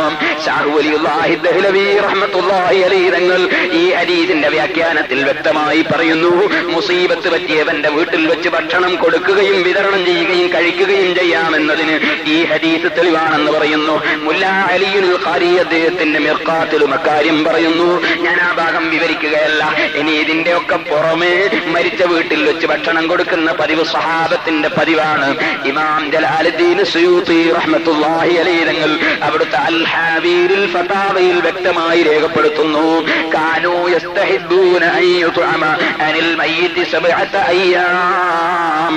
ബഹുമാനപ്പെട്ട സ്വഹാബത്ത് 7 ദിവസത്തോളം മരിച്ച മയ്യിത്തിന് വേണ്ടി ഭക്ഷണം കൊടുക്കുന്നത് സുന്നത്തായി കണക്കാക്കുകയും സ്വഹാബത്ത് കൊടുക്കുകയും ചെയ്തിരുന്നു. സഹീഹായ പരമ്പരയോടുകൂടി താബൂസ് റളിയല്ലാഹു അൻഹുവിൽ നിന്ന് ആ ഹദീസ് റിപ്പോർട്ട് ചെയ്യുന്നു. അതിനുശേഷം ഇമാം സുയൂത്തി റളിയല്ലാഹു അൻഹു വ്യക്തമായി രേഖപ്പെടുത്തുന്നു, റസൂലുള്ളാഹി സ്വല്ലല്ലാഹു അലൈഹി വസല്ലമ തങ്ങളെ സ്വഹാബത്തിന്റെ കാലം മുതൽക്ക് എന്റെ ഇക്കാലം വരെ മക്കയിലും മദീനയിലും നിലനിന്ന് വരുന്ന സുന്നത്താണ് മരിച്ച മയ്യിത്തിന് വേണ്ടി 7 ദിവസത്തോളം ഭക്ഷണം കൊടുക്കുന്ന സുന്നത്ത്. അത് സ്വഹാബത്ത് മുതൽക്ക് നിലനിന്ന് വരുന്നതാണെന്ന് മഹാനായ ഇമാം ജലാലുദ്ദീൻ സുയൂത്തി റഹ്മത്തുള്ളാഹി അലൈഹി തങ്ങൾ അവിടുത്തെ അൽ ഹാബീരിൽ ഫതാവയിൽ രേഖപ്പെടുത്തുന്നു. ഇബ്നു ഹജറുൽ ഹൈതമി റഹ്മത്തുള്ളാഹി അലൈഹി അവിടുത്തെ ഫതാവൽ കുബ്രയിൽ രേഖപ്പെടുത്തുന്നു, മയ്യിത്തിന്റെ പേരിൽ 7 ദിവസം ഭക്ഷണം കൊടുക്കുന്ന പതിവ് അത് ഇജ്മാഅ് കൊണ്ട് സ്ഥിരപ്പെട്ടതാണ്. ലോകത്ത് ഒരു പണ്ഡിതനും അതിനെതിരായ ഒരു അഭിപ്രായം പറഞ്ഞിട്ടില്ല. അത് സുന്നത്താണ്, ഇജ്മാഅ് കൊണ്ട് സ്ഥിരപ്പെട്ട സുന്നത്താണെന്ന് മഹാനായ ഇബ്നു ഹജറുൽ ഹൈതമി റഹിമഹുല്ലാഹ് അവിടുത്തെ ഫതാവൽ കുബ്രയിൽ പറയുന്നു. സഹോദരന്മാരെ, എന്നാ ഒരു കാര്യം കൂടി പറയട്ടെ. ജനങ്ങളെ തെറ്റിദ്ധരിപ്പിക്കാൻ വേണ്ടി ചിലർ ചെയ്യുന്നത് എന്താണെന്നറിയോ? നമ്മുടെ കിതാബ് അതേ ഇബ്നു ഹജർ റളിയല്ലാഹു അൻഹുവിന്റെ വേറെ ഒരു കിതാബായ തുഹഫയിൽ ഇബ്നു ഹജർ തന്നെ പറയുന്നുണ്ട്, എന്താണ് ദുഃഖാചരണത്തിന് വേണ്ടി ഭക്ഷണം കൊടുക്കുന്നത് തെറ്റാണോ? ദുഃഖാചരണം നടത്താൻ പാടില്ല. ഒരാൾ മരിച്ചാൽ ദുഃഖാചരണം പാടില്ല, ദുഃഖാചരണം നടത്താൻ പാടില്ല. ദുഃഖം ആചരിക്കാൻ വേണ്ടി മുട്ടയടിക്കുന്നത് തെറ്റാണ്.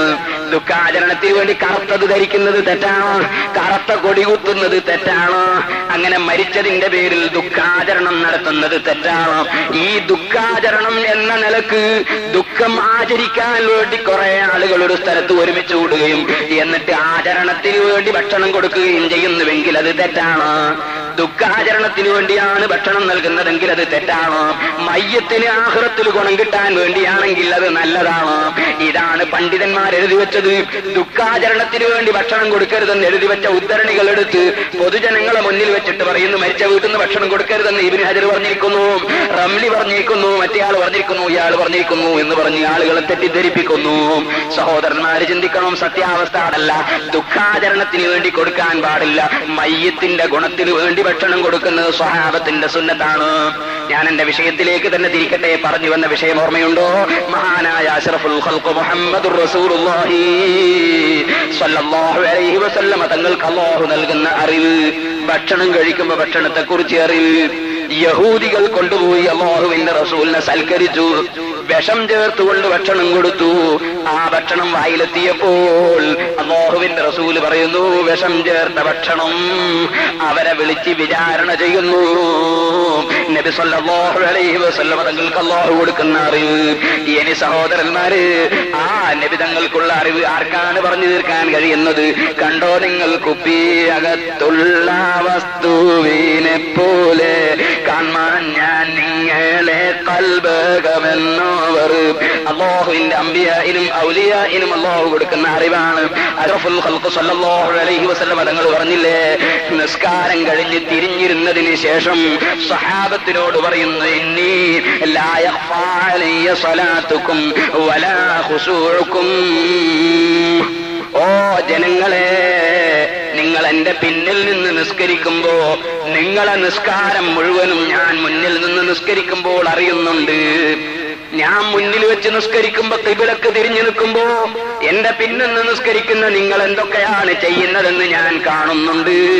എങ്ങനെയാണ് കാണുന്നത്? മുന്നിൽ ഒരു കണ്ണാടി വെച്ചിട്ട് റസൂലുള്ള നിസ്കാരത്തിൽ കണ്ണാടി നോക്കിയതല്ല, മറിച്ച് അല്ലാഹുവുമായി സംഭാഷണം നടത്തുന്ന അതേ സമയത്ത് തന്നെ, അല്ലാഹുവിൽ ലയിച്ചിരിക്കുന്ന സമയത്ത് തന്നെ തന്റെ ശിഷ്യന്മാരെ പ്രവർത്തനവും അറിയാൻ അല്ലാഹു കഴിവ് കൊടുക്കുന്നു. അതും മുന്നോട്ട് നോക്കുമ്പോൾ പിന്നിൽ കാഴ്ച കൊടുക്കുന്നു. അവിടുന്ന് പറയുന്നു, ഇന്നി അറാക്കും മിൻ വറാഇ. എനിക്ക് മുന്നിൽ കാഴ്ചയുള്ളതുപോലെ പിന്നിലും കാഴ്ചയുണ്ട് സഹാബികളെ. മുന്നിൽ കാണും പോലെ തന്നെ ഞാൻ പിന്നിലും കാണുന്നുണ്ട്. ഞാനിപ്പോ ഇങ്ങനെ തിരിഞ്ഞു നിന്ന് സംസാരിക്കുമ്പോ എന്റെ പിന്നിൽ കാണാൻ എനിക്ക് കഴിയുന്നില്ല. എന്നിലേക്ക് തിരിഞ്ഞിരുന്ന നിങ്ങളെ പിന്നിൽ കാണാൻ നിങ്ങളെ കൊണ്ട് കഴിയുന്നില്ല. തിരിഞ്ഞു നോക്കണം. അല്ലാഹുവിന്റെ റസൂലിന് അതിന്റെ ആവശ്യമില്ല. അങ്ങോട്ട് നോക്കുമ്പോൾ ഇങ്ങോട്ടും കൂടി കാണാനുള്ള കഴിവ് അല്ലാഹു നൽകിയിരിക്കുന്നു. എന്നിട്ട് അല്ലാഹുവിന്റെ റസൂല് പറയുന്നു, ലാ യഖ്ഫാ അലയ്യ സ്വലാത്തുക്കും വലാ ഖുശൂഉക്കും. നിങ്ങളെ നിസ്കാരത്തിൽ ബാഹ്യമായി ചെയ്യുന്ന പ്രവർത്തനങ്ങൾ ഞാൻ അറിയുന്നു. അതിന്റെ പുറമെ നിങ്ങളെ മനസ്സിന്റെ ഉള്ളിലുള്ള ഭക്തിയും ഞാൻ അറിയുന്നു. കുപ്പിയകത്തുള്ള വസ്തുവിനെ പോലെ കാണും ഞാൻ നിങ്ങളെ ഖൽബകമെന്നവർ. ഹൃദയത്തിന്റെ ഉള്ളിലുള്ള കാര്യങ്ങളും എനിക്ക് അറിയാൻ കഴിയുന്നു. നിങ്ങൾക്ക് എത്ര ഭക്തിയുണ്ടെന്ന് ഞാൻ അറിയുന്നു. അഷ്റഫുൽ ഖൽഖ് സല്ലല്ലാഹു അലൈഹി വസല്ലമ തങ്ങൾ പറയുന്നു, സഹോദരന്മാരെ, ആ അറിവ് അല്ലാഹു സുബ്ഹാനഹു വ തആല കൊടുക്കുന്ന അറിവാണ്. ആ അറിവ് അല്ലാഹു തആല കൊടുക്കുന്ന ഈ അറിവ് അംബിയായിന് അല്ലാഹു കൊടുക്കുന്നു, ഔലിയായിനും അല്ലാഹു കൊടുക്കുന്നു. അതിന്റെ ഉദാഹരണങ്ങൾ ഞാൻ നീട്ടി പറയാൻ ഉദ്ദേശിക്കുന്നില്ല. നിങ്ങൾ കണ്ടോ, മഹാനായ അഷ്റഫുൽ ഖൽഖ് മുഹമ്മദുർ റസൂലുള്ളാഹി സല്ലല്ലാഹു അലൈഹി വസല്ലമ തങ്ങളുടെ സ്വഹാബത്തിന് തന്നെ ഏതെല്ലാം നിലക്കുള്ള കഴിവുകളും അറിവുകളുമാണ് കറാമത്തായി അല്ലാഹു നൽകിയിരിക്കുന്നത്. കണ്ടോ നിങ്ങൾ, മഹാനായ അഷ്റഫുൽ ഖൽഖ് മുഹമ്മദുർ റസൂലുള്ളാഹി സ്വല്ലല്ലാഹു അലൈഹി വസല്ലമ തങ്ങളുടെ സ്വഹാബത്തിൽ നിന്ന് വളരെ പ്രധാനപ്പെട്ട മഹാനാണല്ലോ ബഹുമാനപ്പെട്ട സയ്യിദുനാ ഉമർ ഇബ്നുൽ ഖത്താബ് റളിയല്ലാഹു അൻഹു. ആ ഉമർ ഇബ്നുൽ ഖത്താബ് റളിയല്ലാഹു അൻഹുവിനെ കുറിച്ച് അല്ലാഹുവിന്റെ റസൂൽ പറഞ്ഞിരിക്കുന്നത്, ബനൂ ഇസ്രായീലിൽ ഒരുപാട് മുൽഹമീങ്ങൾ ഉണ്ടായിരുന്നു. ഹൃദയത്തിൽ അല്ലാഹു അറിവ് കൊടുക്കുന്ന മഹാന്മാരുണ്ടായിരുന്നു.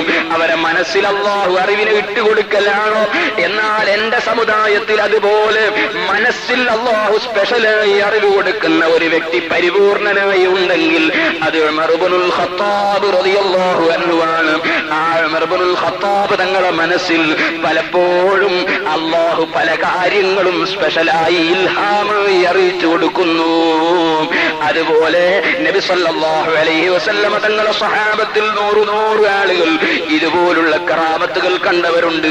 മഹാനായ അബ്ബാദ് ഇബ്നു ബിശ്ർ റളിയല്ലാഹു അൻഹു, അതുപോലെ ഉസൈദ് ഇബ്നു ഹുദൈർ റളിയല്ലാഹു അൻഹു രാത്രി സമയത്ത് നബി സല്ലല്ലാഹു അലൈഹി വസല്ലമ തങ്ങളോടുകൂടെ കുറെ സമയം സംസാരിച്ച് ഇറങ്ങി നടക്കുമ്പോൾ സ്ട്രീറ്റ് ലൈറ്റ് ഇല്ല, ടോർച്ചുകൾ കയ്യിലില്ല, ചൂട്ടിന്റെ കഷ്ണങ്ങളില്ല, മെഴുകുതിരിയില്ല. 2 സ്വഹാബികളും പുറത്തേക്ക് ഇറങ്ങിയപ്പോ കൂരിരുട്ടാണ്. ആ കൂരിരുട്ടിലിറങ്ങിയ 2 സ്വഹാബികളെ കയ്യിലും ഓരോ വടിക്കഷ്ണങ്ങളുണ്ട്. ആ വടിക്കഷ്ണങ്ങളിൽ നിന്ന് ഒരു വടിയതാ പെട്ടെന്ന് പ്രകാശിക്കുന്നു. ആ പ്രകാശത്തിലൂടെ 2 ആളും നടന്നു നീങ്ങുന്നു. നീങ്ങിയിട്ട് 2 ആൾക്കും വഴി തെറ്റിയിട്ട് മാറിപ്പോകേണ്ട സ്ഥലമെത്തിയപ്പോൾ മറ്റേയാളെ കയ്യിലെ വടിയും അതാ കറാമത്ത് കൊണ്ട് പ്രകാശിക്കുന്നു. ഇമാം ബുഖാരി റളിയല്ലാഹു അൻഹു സഹീഹുൽ ബുഖാരിയിൽ റിപ്പോർട്ട് ചെയ്യുന്നു, സഹോദരന്മാരെ, അല്ലാഹുവിന്റെ റസൂലിന്റെ സ്വഹാബത്തിന് തന്നെ എത്ര കറാമത്തുകളാണ് റിപ്പോർട്ട് ചെയ്തിട്ടുള്ളത്. ഞാൻ അതെല്ലാം ഇവിടെ എടുത്തു പറയുകയല്ല പറഞ്ഞു വന്നത്. അംബിയായിന് മുഅ്ജിസത്തായും ഔലിയായിന് കറാമത്തായും അല്ലാഹു തആല പലതും കൊടുക്കുന്നു. എന്നാൽ ഇപ്പോൾ ജനങ്ങൾക്കിടയിൽ ചിലർ പ്രചരിപ്പിക്കുന്നു, മുഅ്ജിസത്തുണ്ട് ശരിയാണ്, കറാമത്തുണ്ട് ശരിയാണ്, പക്ഷേ മുഅ്ജിസത്തും കറാമത്തും അംബിയാക്കളും ഔലിയാക്കളും ഉദ്ദേശിക്കുമ്പോൾ കിട്ടുകയില്ല. പിന്നെയോ എപ്പോഴെങ്കിലും അല്ലാഹ് കൊടുത്താൽ കിട്ടിയത് മാത്രമേ ഉള്ളൂ. ഇങ്ങനെയാണ് ചിലർ പ്രചരിപ്പിച്ച് ജനങ്ങളെ തെറ്റിദ്ധരിപ്പിക്കുന്നത്. അതും തെറ്റാണ്. ഉദ്ദേശിക്കുന്ന സമയത്ത് തന്നെ അല്ലാഹു അവർക്ക് അതിന്റെ കഴിവ് കൊടുക്കും. ഏതുപോലെ, ഞാൻ ഒരു സാധാരണക്കാരനാണ്, എന്റെ കഴിവ് സാധാരണ കഴിവുകളാണ്. ഈ സാധാരണ കഴിവ് ഞാൻ ഉദ്ദേശിക്കുമ്പോൾ എന്റെ കഴിവ് കൊണ്ടല്ല ഞാൻ നടത്തുന്നത്, അല്ലാഹു തരുന്ന കഴിവാണ്. ഞാനൊരു സാധാരണക്കാരനാണ്. സാധാരണക്കാരനായ ഞാൻ എന്റെ കൈ ഉയർത്തുമ്പോൾ ഈ കൈ ഉയർത്തുന്നത് എന്റെ കഴിവല്ല, അല്ലാഹു തരുന്ന കഴിവാണ്, എന്റെ കഴിവല്ല. എന്റെ ചെറുവിരൽ അനക്കാൻ പോലും എനിക്ക് സ്വന്തം കഴിവില്ല, അല്ലാഹു കഴിവ് തന്നാലേ എന്റെ ചെറുവിരൽ അനക്കാൻ എനിക്ക് കഴിയൂ. ഇതാണ് മുസ്ലിമിന്റെ വിശ്വാസം. എന്നാൽ സഹോദരന്മാരെ, അല്ലാഹ് കഴിവ് തന്നാലേ കഴിയൂ എന്ന് പറഞ്ഞതുകൊണ്ട് ഞാൻ ഉദ്ദേശിക്കുമ്പോൾ അല്ലാഹു കഴിവ് തരികയാണ്. ഞാൻ എന്റെ കൈ ഉയർത്തണമെന്ന് ഉദ്ദേശിച്ച് കൈ ഉയർത്താൻ ഒരുങ്ങുമ്പോ ഉയർത്താനുള്ള കഴിവതാ അല്ലാഹു തന്നുകൊണ്ടിരിക്കുന്നു. അപ്പൊ എന്റെ കഴിവ് സ്വന്തം കഴിവല്ല, അല്ലാഹ് തരുന്ന കഴിവ്. ഞാൻ ഉദ്ദേശിക്കുമ്പോൾ അല്ലാഹ് കഴിവ് തരികയാണ്. ഇത് സാധാരണ മനുഷ്യനായ എനിക്കുള്ള സാധാരണ കഴിവാണ്. എന്നാൽ അസാധാരണ മനുഷ്യന്മാർക്ക് അള്ളാഹു കൊടുക്കുന്ന സാധാരണ കഴിവുകളാണ് മഅ്ജിസത്തും കറാമത്തും. ആ കഴിവ് അവരുദ്ദേശിക്കുമ്പോൾ അള്ളാഹു കൊടുക്കുകയാണ്. കണ്ടോ നിങ്ങൾ ബഹുമാനപ്പെട്ട നബിയുല്ലാഹി സുലൈമാൻ അലൈഹി സ്വലാത്തു വസ്സലാം, ആ സുലൈമാൻ നബി അലൈഹിസ്സലാമിന്റെ സദസ്സിലേക്ക് ബിൽഖീസ് രാജ്ഞിയുടെ സിംഹാസനം കൊണ്ടുവരണമെന്ന്, ബിൽഖീസ് രാജ്ഞിയുടെ സിംഹാസനം കൊണ്ടുവരണമെന്ന് സുലൈമാൻ നബി അലൈഹിസ്സലാം തീരുമാനിച്ചു. കോട്ടയുടെ ഉള്ളിൽ ഒരുപാട് പൂട്ടുകളെ ഉള്ളിൽ പൂട്ടിവെച്ചിരിക്കുന്ന സിംഹാസനം, പരിശുദ്ധ ഖുർആൻ അതിനെ സംബന്ധിച്ച് പറഞ്ഞത് വലാ അർശുൻ അളീം, മഹത്തായ സിംഹാസനം എന്നാണ്. ആ മഹത്തായ സിംഹാസനം കൊണ്ടുവരാൻ ഒരു മനുഷ്യന് അതെടുക്കാൻ കഴിയില്ല. 3, 5, 10 ആളുകൾക്ക് അത് ചുമക്കാൻ കഴിയില്ല. ആ സിംഹാസനം എന്റെ സദസ്സിലേക്ക് ആര് കൊണ്ടെത്തരുമെന്ന് സദസ്സിലുള്ളവരോട് സുലൈമാൻ നബി അലൈഹിസ്സലാം സഹായം ചോദിച്ചപ്പോ, ആ സദസ്സിൽ ഒരുപാട് ജിന്നുകളുണ്ട്, ആ സദസ്സിൽ ഒരുപാട് മനുഷ്യരുണ്ട്, നല്ലവരുണ്ട്, അല്ലാത്തവരുണ്ട്. അവിടെ നിന്നാണ് ഖാല ഇഫ്രീത്തും മിനൽ ജിന്നി അന ആതീക ബിഹി ഖബ്ല അൻ തഖൂമ മിൻ മഖാബിക. ഓ സുലൈമാൻ നബിയേ, നിങ്ങൾ ജഡ്ജിയായി കോടതിയിൽ കയറിയിട്ട് കേസ് വിചാരണ ചെയ്ത് ഇറങ്ങുന്ന മണിക്കൂറുകൾക്കുള്ളിൽ ഞാൻ ആ സിംഹാസനം കൊണ്ടുവന്ന് തരാം. ഇന്നി അലൈഹി ലഖവിയ്യുൻ അമീൻ, ഞാൻ ആ സിംഹാസനം കൊണ്ടുവരാൻ കേൾപ്പുള്ളവനാണ്. ഞാൻ അതിന് മാത്രം, അതിന്റെ സാധനങ്ങളൊക്കെ സംരക്ഷിക്കാൻ മാത്രം ഞാൻ വിശ്വസ്തരുമാണ്. എന്നെ ഏൽപ്പിച്ചോ, ഞാനത് കൊണ്ടുത്തരാമെന്ന് ജിന്ന് പറഞ്ഞു. അത് ജിന്നിന്റെ സാധാരണ കഴിവാണ്. മണിക്കൂറുകളെ കൊണ്ട് എത്രയോ ദൂരെയുള്ള സാധനം ഇവിടെ എത്തിക്കുക എന്നത് ജിന്നിന്റെ കഴിവാണ്. ജിന്നാകുന്ന സൃഷ്ടിക്ക് അല്ലാഹു നൽകിയ കഴിവാണ്. എന്നാൽ സഹോദരന്മാരെ, ആ സദസ്സിൽ നിന്നതാ ഒരു വലിയ പറയുന്നു. ആര്? ആസഫ് ഇബ്നു ബർഖിയ റളിയല്ലാഹു അൻഹു. ആസഫ് ഇബ്നു ബർഖിയാണെന്നത് ഇതാ നമ്മളെ സുന്നത്ത് ജമാഅത്തിന്റെ വിശ്വാസങ്ങൾ ചോദ്യം ചെയ്യുന്നവരുടെ നേതാവ് KM മൗലവി തന്നെ അവരുടെ പണ്ഡിത സംഘടന പ്രസിദ്ധീകരിച്ച അൽ വിലായത്ത് വൽ കറാമ എന്ന പുസ്തകത്തിൽ എഴുതി വെച്ചിട്ടുണ്ട്. ഞാനത് സംശയം തീർത്തു പറയുകയാണ്. ആ ആസഫ് ഇബ്നു ബർഖിയ റളിയല്ലാഹു അൻഹു എന്ന മഹാൻ സുലൈമാൻ നബി അലൈഹിസ്സലാമിന്റെ സദസ്സിൽ നിന്ന് പറയുന്നു, അനാതീക ബിഹി ഖബ്ല അൻ യർതദ്ദ ഇലൈക തർഫുക. സുലൈമാൻ നബിയെ, നിങ്ങളെ കണ്ണ് അടച്ച് തുറക്കുന്നതിന് മുമ്പ് ഒരു സെക്കൻഡ് കൊണ്ട് ഞാൻ ആ സിംഹാസനം എത്തിച്ചു തരാം. എത്രയോ നാഴികയപ്പുറത്തുള്ള ഒരു സിംഹാസനം, അതേ ഒരു ഉപകരണവുമില്ലാതെ, ഒരു ക്രെയിനും ഉപയോഗിക്കാതെ, ഒരു ട്രെയിനും ഉപയോഗിക്കാതെ, ഒരു വാഹനവുമില്ലാതെ ഈ സദസ്സിൽ നിൽക്കുന്ന ഒരാൾ പറയുന്നു ഞാനതിവിടെ എത്തിക്കാം, ഒരു സെക്കൻഡ് മതി. എങ്ങനെയാണ് സുഹൃത്തുക്കളെ? കറാമത്ത് കൊണ്ട് എത്തിക്കാമെന്നാ പറയുന്നത്. കറാമത്ത് ഔലിയാക്കൾ ഉദ്ദേശിക്കുന്ന സമയത്ത് കാണിക്കാൻ അവർക്ക് അല്ലാഹു കഴിവ് കൊടുക്കില്ലെങ്കിൽ ഇദ്ദേഹം സുലൈമാൻ നബിയോട് പറയേണ്ടത് എന്താണ്? എനിക്ക് കറാമത്തൊക്കെ ഉണ്ടാവും, പക്ഷെ ഞാൻ വിചാരിക്കുമുണ്ടാവില്ല. ഞാനൊരു ഹർജി കൊടുക്കട്ടെ, പാസ്സായിക്കിട്ടേ നോക്കാം എന്നല്ലേ പറയേണ്ടത്? അല്ല, സുലൈമാൻ നബിയോട് ധൈര്യത്തിൽ പറയുന്ന ഞാൻ നിനക്ക് കൊണ്ടെത്തരും ബിഹി, ആ സിംഹാസനം, ഞാൻ ആ സിംഹാസനം നിങ്ങൾക്ക് കൊണ്ടെത്തരും. എത്രയാണ് എനിക്ക് സമയം വേണ്ടത്? ഖബ്ല അൻ യർതദ്ദ ഇലൈക തർഫുക. നിങ്ങളെ കണ്ണ് അടച്ചു തുറക്കുന്നതിന് മുമ്പ്. കണ്ണടച്ചു തുറക്കാൻ 1 മണിക്കൂർ വേണം. അത് ഉറങ്ങുമ്പോ കണ്ണടച്ചു തുറക്കാൻ ഒരൊറ്റ സെക്കൻഡ്, 1 സെക്കൻഡോട് ഞാൻ കൊണ്ടെത്തരും. അത് എങ്ങനെ ഈ ധൈര്യത്തിൽ പറഞ്ഞത്? ഞാൻ ഉദ്ദേശിക്കുമ്പോ അല്ലാഹു എനിക്ക് കറാമത്ത് തരും എന്ന് ഉറപ്പുള്ളത് കൊണ്ടല്ല ഇത്ര ധൈര്യത്തിൽ പറഞ്ഞത്. ഞാൻ കൊണ്ടെത്തരും എന്ന് പറഞ്ഞു തീരുമ്പോഴേക്ക് സിംഹാസനം മുമ്പിൽ. അല്ലാഹു പറയുന്നു ഫലമ്മാ റആഹു മുസ്തഖിറൻ അൻദഹു. പറഞ്ഞു തീരുമ്പോഴേക്ക് സിംഹാസനം മുമ്പിലെത്തിപ്പോയി. സുലൈമാൻ നബി അലൈഹിസ്സലാമിന്റെ മുമ്പിലെത്തിപ്പോയി.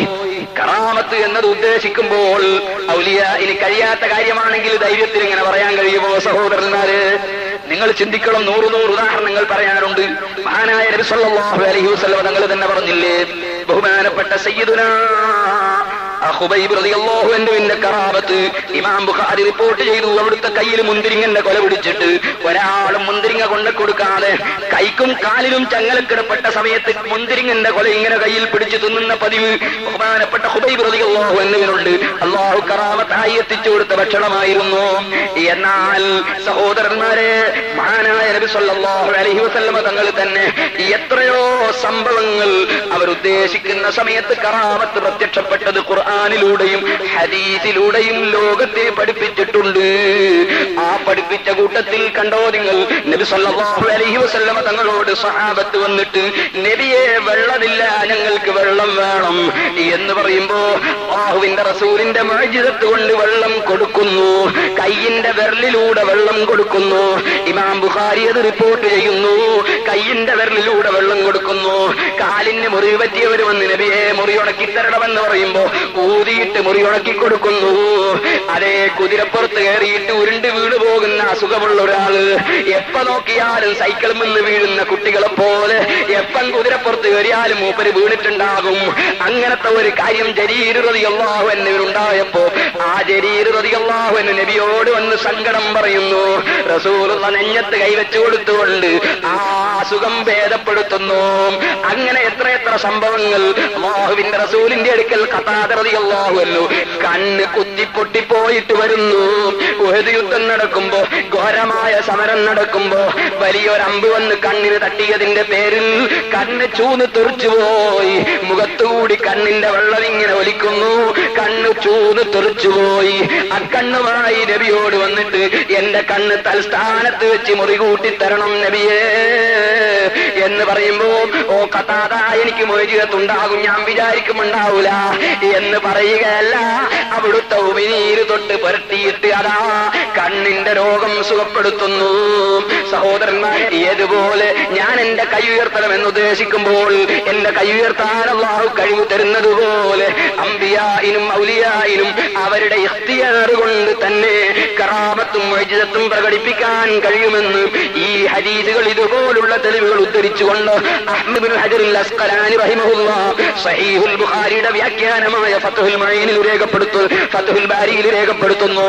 ഇമാം നവവി റഹ്മത്തുള്ളാഹി അലൈഹി തങ്ങൾ ശറഹ് മുസ്ലിമിൽ രേഖപ്പെടുത്തുന്നു.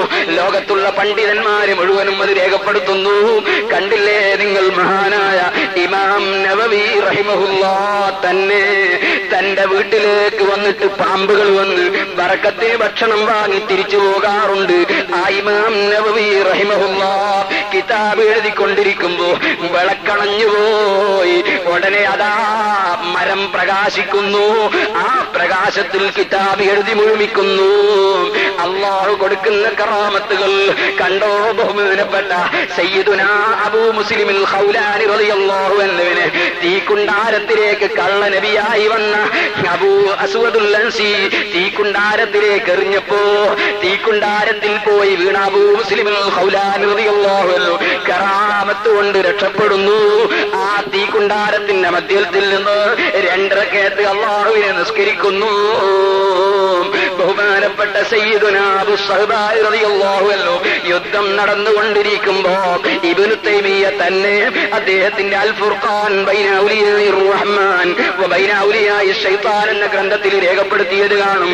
ബഹുമാനപ്പെട്ട അബൂ സഹബായി റളിയല്ലാഹു അൻഹു യുദ്ധം നടത്തിക്കൊണ്ടിരിക്കുമ്പോ തന്റെ മുന്നിൽ നിന്ന് കുതിരക്ക് വെട്ടേറ്റ് കുതിര ചത്തു വീണുപോയി.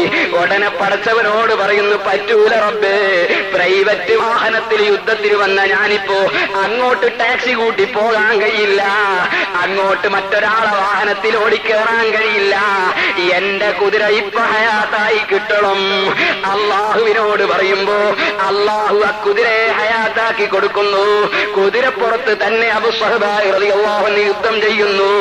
ആ യുദ്ധം കഴിഞ്ഞിട്ടിലേക്ക് തിരിച്ചെത്തിയതിനു ശേഷം മക്കളെ വിളിച്ചു പറയുന്നു, കുതിരപ്പുറത്ത് നിന്ന് വിരിപ്പുകൾ എടുത്ത് നീക്കിക്കോ മക്കളെ, അത് വീട്ടിലെത്താൻ അല്ലാഹുവിനോട് കടം വാങ്ങിയ കുതിരയാണ്. വിരിപ്പുകൾ എടുത്ത് മാറ്റുമ്പോൾ കുതിര ചത്തു വീഴുന്നു. ഇബ്നു തൈമിയ്യ തന്നെ അൽ ഫുർഖാൻ ബൈന ഔലിയാഇർ റഹ്മാൻ വ ബൈന ഔലിയാഇ ശൈത്താൻ എന്ന ഗ്രന്ഥത്തിൽ രേഖപ്പെടുത്തുന്നു. സഹോദരന്മാരെ, അല്ലാഹുവിന്റെ ഔലിയായിന് അവരുദ്ദേശിക്കുമ്പോൾ തന്നെ അല്ലാഹു കറാമത്ത് നൽകുന്നു. കറാമത്ത് എന്ന വാചകത്തിന്റെ അർത്ഥം തന്നെ ബഹുമതി എന്നാണ്. ബഹുമതി അല്ല കൊടുക്കൽ. അവർ ഉദ്ദേശിക്കുമ്പോൾ കൊടുക്കുന്നില്ലെങ്കിൽ പിന്നെ ആ ബഹുമതി കൊണ്ട് അവർക്ക് എന്താണ് കാര്യം? അതിനാൽ അവർ ഉദ്ദേശിക്കുമ്പോഴും കിട്ടും, ഉദ്ദേശിക്കാതെയും കിട്ടും. ആ നിലയ്ക്ക് അല്ലാഹു ബഹുമതിയായി നൽകുന്ന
എന്നാൽ അവർ ഉദ്ദേശിക്കുമ്പോഴും കിട്ടും, ഉദ്ദേശിക്കാതെയും കിട്ടും. ആ നിലക്ക് അല്ലാഹു ബഹുമതിയായി നൽകുന്നതാണ് കറാമത്ത്. അംബിയാഇന് മറ്റുള്ളവരെ മുഴുവനും പരാജയപ്പെടുത്തുന്ന രൂപത്തിൽ നൽകുന്നതാണ് മുഅ്ജിസത്ത്. ഈ മുഅ്ജിസത്തിന്റെ അറിവും കഴിവും അംബിയാഇനും കറാമത്തിന്റെ അറിവും കഴിവും ഔലിയായിനും അല്ലാഹു നൽകുന്നു. ഇരിക്കട്ടെ, പറഞ്ഞ വിഷയത്തിലേക്ക് തിരിക്കുന്നു. ആ മഹാനായ അഷ്റഫുൽ ഖൽഖ് സ്വല്ലല്ലാഹു അലൈഹി വസല്ലം എല്ലാ വിവരമുള്ളവരുടെയും മേലെ വിവരമുള്ള അല്ലാഹുവിന്റെ റസൂല് സ്വഹാബത്തിന് അല്ലാഹുവിന്റെ ദീന് പഠിപ്പിച്ചു. ആ സ്വഹാബത്ത് ലോകമെമ്പാടും യാത്ര ചെയ്തുകൊണ്ട് അവിടുത്തെ ദീന് പഠിപ്പിച്ചു. അതിൽ നിന്ന് പഠിച്ച് മനസ്സിലാക്കിയ താബിഈകളും താബിഈ താബിഈകളുമായ അയിമ്മത്ത് മുജ്തഹിദുകൾ, 4 മദ്ഹബിന്റെ ഇമാമുകൾ, അതുപോലെ കഴിഞ്ഞുപോയ സലഫ് സാലിഹുകൾ അല്ലാഹുവിന്റെ ദീൻ എന്താണെന്ന് ക്രോഡീകരിച്ച് എഴുതി വെച്ചു. അതിനെ പിന്തുടർന്ന് ജീവിക്കുന്നവരാണോ യഥാർത്ഥത്തിൽ ദീനുൽ ഇസ്ലാം അനുസരിച്ച് ജീവിക്കുന്നവർ? വകുല്ലു ഖൈരിൻ ഫിത്തിബാഇ മൻ സലഫ് വകുല്ലു ശർരിൻ ഫിബ്തിദാഇ മൻ ഖലഫ്. ആ മുൻകഴിഞ്ഞു പോയ മഹാന്മാരെ പിന്തുടർന്ന് ജീവിക്കുന്നവർ, അവിടെയാണ് ഖൈറുള്ളത്. പിൽക്കാലത്ത് വന്ന പുതിയ പുതിയ ആശയങ്ങളെ പിന്തുടരുന്നതിലാണ് സർവനാശങ്ങളുമുള്ളത്. ആ മഹാന്മാരെ പിന്തുടർന്ന് ജീവിച്ചവരാണ് ബഹുമാനപ്പെട്ട സയ്യിദുനാ ഇമാമുൽ ഹറമൈൻ റളിയല്ലാഹു അൻഹു, ഇമാം ഗസ്സാലി റളിയല്ലാഹു അൻഹു, ഇമാം നവവി റളിയല്ലാഹു അൻഹു, ഇമാം സുബ്കി റളിയല്ലാഹു അൻഹു. അങ്ങനെ ഇങ്ങ് തുടങ്ങിയിട്ട് സഹോദരന്മാരെ, നമ്മുടെ ഈ കാലഘട്ടത്തിന്റെ തൊട്ടടുത്ത് ജീവിച്ച് മരണപ്പെട്ടു പോയ ആലിമീങ്ങൾ അരിഫീങ്ങളടക്കം, വരക്കൽ മുല്ലക്കോയ തങ്ങളടക്കം, ചാലിയത്ത് അഹമ്മദ് കോയ തങ്ങളടക്കം, ഖുതുബി മുഹമ്മദ് മുസ്ലിയാരടക്കം, താഴക്കോട് കുഞ്ഞലവി മുസ്ലിയാരടക്കം, അങ്ങനെ തുടങ്ങിയിട്ട് നമ്മുടെ രാജ്യത്ത് ജീവിച്ച് മരണപ്പെട്ടു പോയ ബഹറുൽ ഉലൂമുകളായ വിജ്ഞാന സാഗരങ്ങളായ പണ്ഡിതന്മാരുണ്ട്. അവരെ പിന്തുടർന്ന് നീങ്ങിക്കൊണ്ടിരിക്കുന്ന, അവരുടെ അതേ കാൽപ്പടികൾ പിന്തുടർന്ന് ജീവിച്ചുകൊണ്ടിരിക്കുന്ന പണ്ഡിത സംഘടനയാണ് നമ്മുടെ രാജ്യത്ത് സമസ്ത കേരള ജംഇയ്യത്തുൽ ഉലമ. അതിന്റെ യുവ സംഘടനയാണ് സമസ്ത കേരള സുന്നി യുവജന സംഘം. അതിന്റെ ഒരു എളിയ പ്രവർത്തകൻ എന്ന നിലക്ക് ഞാൻ നിങ്ങളെ ഓർമ്മപ്പെടുത്തട്ടെ. ആ സംഘത്തിന്റെ പ്രവർത്തനങ്ങൾ വിവിധ മേഖലകളിൽ പ്രവർത്തിച്ചു കൊണ്ടിരിക്കുമ്പോൾ അതിന്റെ ഒരു ഭാഗമായി അതിന്റെ 40ാം വാർഷിക സമ്മേളനം നടക്കുന്ന സംഘടനയുടേതാണ് കേട്ടോ. പ്രസ്ഥാനം 40 കൊല്ലം മുമ്പുള്ളതല്ല. അത് നബി സല്ലല്ലാഹു അലൈഹി വസല്ലമ തങ്ങൾ മുതൽക്കുള്ളതാണ്, അതിന്റെയും മുമ്പുള്ളതാണ്. എന്നാൽ അതിനുവേണ്ടി കേരളത്തിൽ പ്രവർത്തിക്കുന്ന യുവാക്കളുടെ ഒരു സംഘടന മാത്രമാണ് സമസ്ത കേരള സുന്നി യുവജന സംഘം. അതിന്റെ 40ാമത്തെ വാർഷികത്തോടനുബന്ധിച്ച് ഒരു 40 പാവപ്പെട്ട കുട്ടികളെ കല്യാണം കഴിച്ചു കൊടുക്കാൻ ഒരു തീരുമാനമുണ്ട്. എന്റെ മുഅ്മിനീങ്ങളോട് ഞാൻ ഉണർത്തട്ടെ, അതിന്റെ പ്രവർത്തകന്മാര് നിങ്ങളുമായി ബന്ധപ്പെടുമ്പോൾ പരമാവധി സഹകരണം കൊടുക്കണം. പാവപ്പെട്ട പെൺകുട്ടികളെ തിരിഞ്ഞു നോക്കാത്ത കാരണം കൊണ്ട് നമ്മുടെ രാജ്യത്ത് എത്രയോ പാവപ്പെട്ട പെൺകുട്ടികൾ ക്രിസ്ത്യാനികളായ ആളുകളോടുകൂടെ പോയി കാഫിറായി ചത്തുപോകുന്നുണ്ട് യുവാക്കളെ. അർഹമുർ-റഹീമീനായ റബ്ബ് കുഫരിയത്തിൽ നിന്നും ഫിസ്ഖിൽ നിന്നും നമ്മുടെ സമൂഹത്തെ രക്ഷിക്കുമാറാകട്ടെ. ഞാൻ ഈ സമയത്ത് ഉണർത്തുന്നു, നമ്മുടെ ശ്രദ്ധ പതിയേണ്ട ഒരു രംഗമാണത്. വളരെ ശക്തിയായി പതിയേണ്ട ഒരു രംഗമാണത്. നാട്ടിൽ നമ്മുടെ പെൺകുട്ടികളെ കല്യാണം കഴിക്കുമ്പോ അനാവശ്യമായ കുറെ ചെലവുകൾ വരുത്തി വെക്കുന്നതിന് പകരം തൊട്ടടുത്ത വീട്ടിലുള്ള പാവപ്പെട്ട പെൺകുട്ടികളെ കല്യാണത്തിന് വേണ്ടി പരമാവധി സഹായം നൽകണം, സഹകരിക്കണം സഹോദരന്മാരെ. ഒന്നുകൂടി പറയട്ടെ, ഒരു കല്യാണം നടക്കുമ്പോ വീഡിയോ കേസറ്റുകാരനെ പിടിച്ചുകൊണ്ടുവന്ന് എന്നിട്ട് അവൻ കാഫറോ അല്ലെങ്കിൽ മുസ്ലിമോ ആരോ ആകട്ടെ അന്യപുരുഷനെ വിളിച്ച് വീട്ടിലേക്ക് കൊണ്ടുവന്ന് വീട്ടിന്റെ ഉള്ളിലുള്ള സ്ത്രീകളുടെ മുഴുവനും ചിത്രം, അതേ ഔറത്ത് മറച്ചും മറക്കാതെയുമുള്ള ചിത്രം പിടിച്ചെടുത്ത് റൂമിന്റെ ഉള്ളിൽ കൊണ്ടുവന്ന് നോക്കി കണ്ടു രസിച്ച് സുബ്ഹി ഖലാക്കാൻ വേണ്ടി പാതിര വരെ ഈ ഫോട്ടോവും കണ്ട് ഇരിക്കുന്ന ചെറുപ്പക്കാരില്ലേ, ഞാൻ പറയട്ടെ, ആ ചിത്രം എടുത്തത് തന്നെ ഹറാമാണ്. പെണ്ണിന്റെ ചിത്രം പിടിച്ചെടുത്ത് തന്നെ ഹറാമാണ്. സഹോദരന്മാരെ, ഈ വീഡിയോ കൊണ്ടുവന്നിട്ട് അന്യപെണ്ണിന്റെ ചിത്രം പിടിച്ചെടുക്കുന്ന കല്യാണത്തിലെ അനാചാരത്തിനെതിരെ മുസ്ലിം സമുദായം ഉണരണം, അതിനെതിരെ ശബ്ദിക്കണം. നമ്മളെ ജോറ് കണ്ടോ നിങ്ങൾ? അല്പം പണം പടച്ചവൻ തരുമ്പോ, സാമ്പത്തിക ശേഷി തരുമ്പോ ഹറാമും ഹലാലുമില്ലാത്ത പ്രവർത്തനത്തിന് ഒരുങ്ങിയില്ലേ? ഇപ്പൊ കണ്ടോ നിങ്ങൾ? നാട്ടിലേക്ക് പോകാൻ വകുപ്പില്ല, നാട്ടിലുള്ളവർക്ക് തിരിച്ചു വരാൻ വകുപ്പില്ല. പിന്നിൽ പ്രവർത്തിച്ചത് ആരാണെന്നറിയോ? ചുണ്ടലിയാണ് കേട്ടോ. എലികളെ കൊണ്ടാണ് അള്ളാഹു പഠിപ്പിച്ചിരിക്കുന്നത്. നിങ്ങൾ ചിന്തിക്കണം, എലിയുടെ കാരണം കൊണ്ട് എത്ര പ്ലെയിനാണ് നിന്നത്, എത്ര കപ്പലാണ് മടങ്ങിയത്, എത്ര വിസയാണ് ക്യാൻസലായത്, എന്തെല്ലാമാണ് സംഭവിച്ചത്. പടച്ചറപ്പിന് മുസീബത്തിറക്കാൻ വലിയ പ്രയാസമുള്ളതല്ല. റബ്ബ് നമുക്ക് മാപ്പ് തരുമാറാകട്ടെ, നമ്മുടെ സമുദായത്തിന് മാപ്പ് തരുമാറാകട്ടെ. സഹോദരന്മാരെ, ജീവിക്കുന്ന കാലം ചിന്തിക്കണം. അള്ളാഹുവിന്റെ റസൂല് പൊരുത്തപ്പെടാത്തത്, അള്ളാഹു പൊരുത്തപ്പെടാത്തത് ചെയ്യരുത് കേട്ടോ. ഞാൻ പറയട്ടെ, നിന്റെ വീട്ടിലൊരു കല്യാണം നടക്കുമ്പോ ആർഭാടപൂർവ്വം നടത്തുന്ന കല്യാണത്തിന് ചെലവഴിക്കുന്നതിൽ നിന്ന് ഒരു ചെറിയ സംഖ്യ പാവപ്പെട്ട പെണ്ണിന് വേണ്ടി നീ ചെലവഴിക്കുക. അതുപോലെ ഞാൻ എന്റെ ചെറുപ്പക്കാരോട് പറയട്ടെ, കല്യാണം നടത്തുമ്പോ പെണ്ണിന്റെ തെങ്ങെത്ര കിട്ടുമെന്ന് നോക്കുന്നതിന് പകരം അറക്കെത്ര ചോറുണ്ടെന്ന് ചിന്തിക്കുന്നതിന് പകരം പൊന്ന് പവനെത്രയാണെന്ന് ആലോചിക്കുന്നതിന് പകരം ദീനുള്ള പെൺകുട്ടികളെ കല്യാണം കഴിക്കാൻ നോക്കണം ചെറുപ്പക്കാരെ. എന്റെ ബാപ്പയും ഉമ്മയും എന്നൊരു പാവപ്പെട്ട വീട്ടിൽ നിന്ന് കല്യാണം കഴിക്കാൻ അനുവദിക്കുന്നില്ലെന്ന് കംപ്ലൈന്റ് ഉള്ള ചെറുപ്പക്കാരുണ്ട്. അവർക്ക് ഞാനൊരു വഴി പറഞ്ഞു തരട്ടെ. നിങ്ങൾ ബാപ്പയെ ധിക്കരിക്കണ്ട, ഉമ്മയെ ധിക്കരിക്കണ്ട. നിങ്ങൾക്ക് അവര് കാണിച്ചു തരുന്ന അനുയോജ്യമായ പെണ്ണിനെ കെട്ടിക്കോളൂ. പക്ഷേ നിങ്ങളൊരു കാര്യം ചെയ്യണം, നിങ്ങളെ വകയിൽ ഒരു പാവപ്പെട്ട പെണ്ണിനെ നിങ്ങൾ വെറുതെ കല്യാണം കഴിച്ചു കൊടുത്തോളൂ. അതിന്റെ ചെലവ് നിങ്ങൾ വഹിച്ചോളൂ. എന്നാ ബാപ്പയെ ധിക്കരിക്കണ്ട, ഉമ്മയെ ധിക്കരിക്കണ്ട. ഒരു പെണ്ണ് നിങ്ങളെ വകയിൽ അവര് ഭാര്യാഭർത്തൃ ബന്ധം പുലർത്തി അള്ളാഹുവിന്റെ റസൂലിന്റെ ഉമ്മത്തുകളായ കുട്ടികൾക്ക് ജന്മം നൽകട്ടെ. അതിനുവേണ്ടി നിങ്ങൾ ഓരോരുത്തരും ഇക്കാര്യം ശ്രദ്ധയിൽ വെക്കണമെന്ന് ഓർമ്മപ്പെടുത്തുന്നു. സഹോദരന്മാരെ, ഒന്നുകൂടി പറയട്ടെ, നമ്മുടെ മക്കൾക്ക് പേര് വെക്കുമ്പോ നിങ്ങൾ ഈമാനുള്ള മുസ്ലിമീങ്ങളെ പേര് വെക്കണം കേട്ടോ. പലപ്പോഴും പല സ്ഥലത്തു നിന്നും സാധുവായ ഞാൻ പറഞ്ഞതാണ്, പേര് വെക്കുമ്പോ മാപ്പിളമാരെ മുസ്ലിമീങ്ങളെ പേര് വെക്കണം. ഇപ്പൊ കുട്ടികൾ ജനിച്ചാൽ എന്താണ് പേര് വെക്കേണ്ടതെന്ന് മനുഷ്യൻ അറിയുന്നില്ല. തോന്നിവാസം എന്തൊക്കെയോ കൊണ്ടുപോയി മക്കൾക്ക് പേര് വെക്കുന്നു. അതൊന്ന് മാറ്റിയിട്ട് അള്ളാഹുവിന്റെ റസൂല് പഠിപ്പിച്ച പേര് വെക്കണം. റസൂലുള്ളാഹി സ്വല്ലല്ലാഹു അലൈഹി വസല്ലമ തങ്ങളെ സ്നേഹിക്കണമെന്ന് ഞാൻ പറഞ്ഞില്ലേ, ആ നബി തങ്ങൾക്ക് തന്നെ 200-ലധികം പേരുകളുണ്ട്. ഒരു പേര് നിന്റെ മകനിരിക്കട്ടെ, നിന്റെ മറ്റേ മകനും ഇരിക്കട്ടെ, അള്ളാഹുവിന്റെ റസൂല് പഠിപ്പിച്ച പേരിരിക്കട്ടെ. നബിതങ്ങളെ പെൺകുട്ടികളെ പേര് നിന്റെ പെൺകുട്ടികൾക്ക് ഇരിക്കട്ടെ, നബിയുടെ ഭാര്യമാരെ പേരിരിക്കട്ടെ.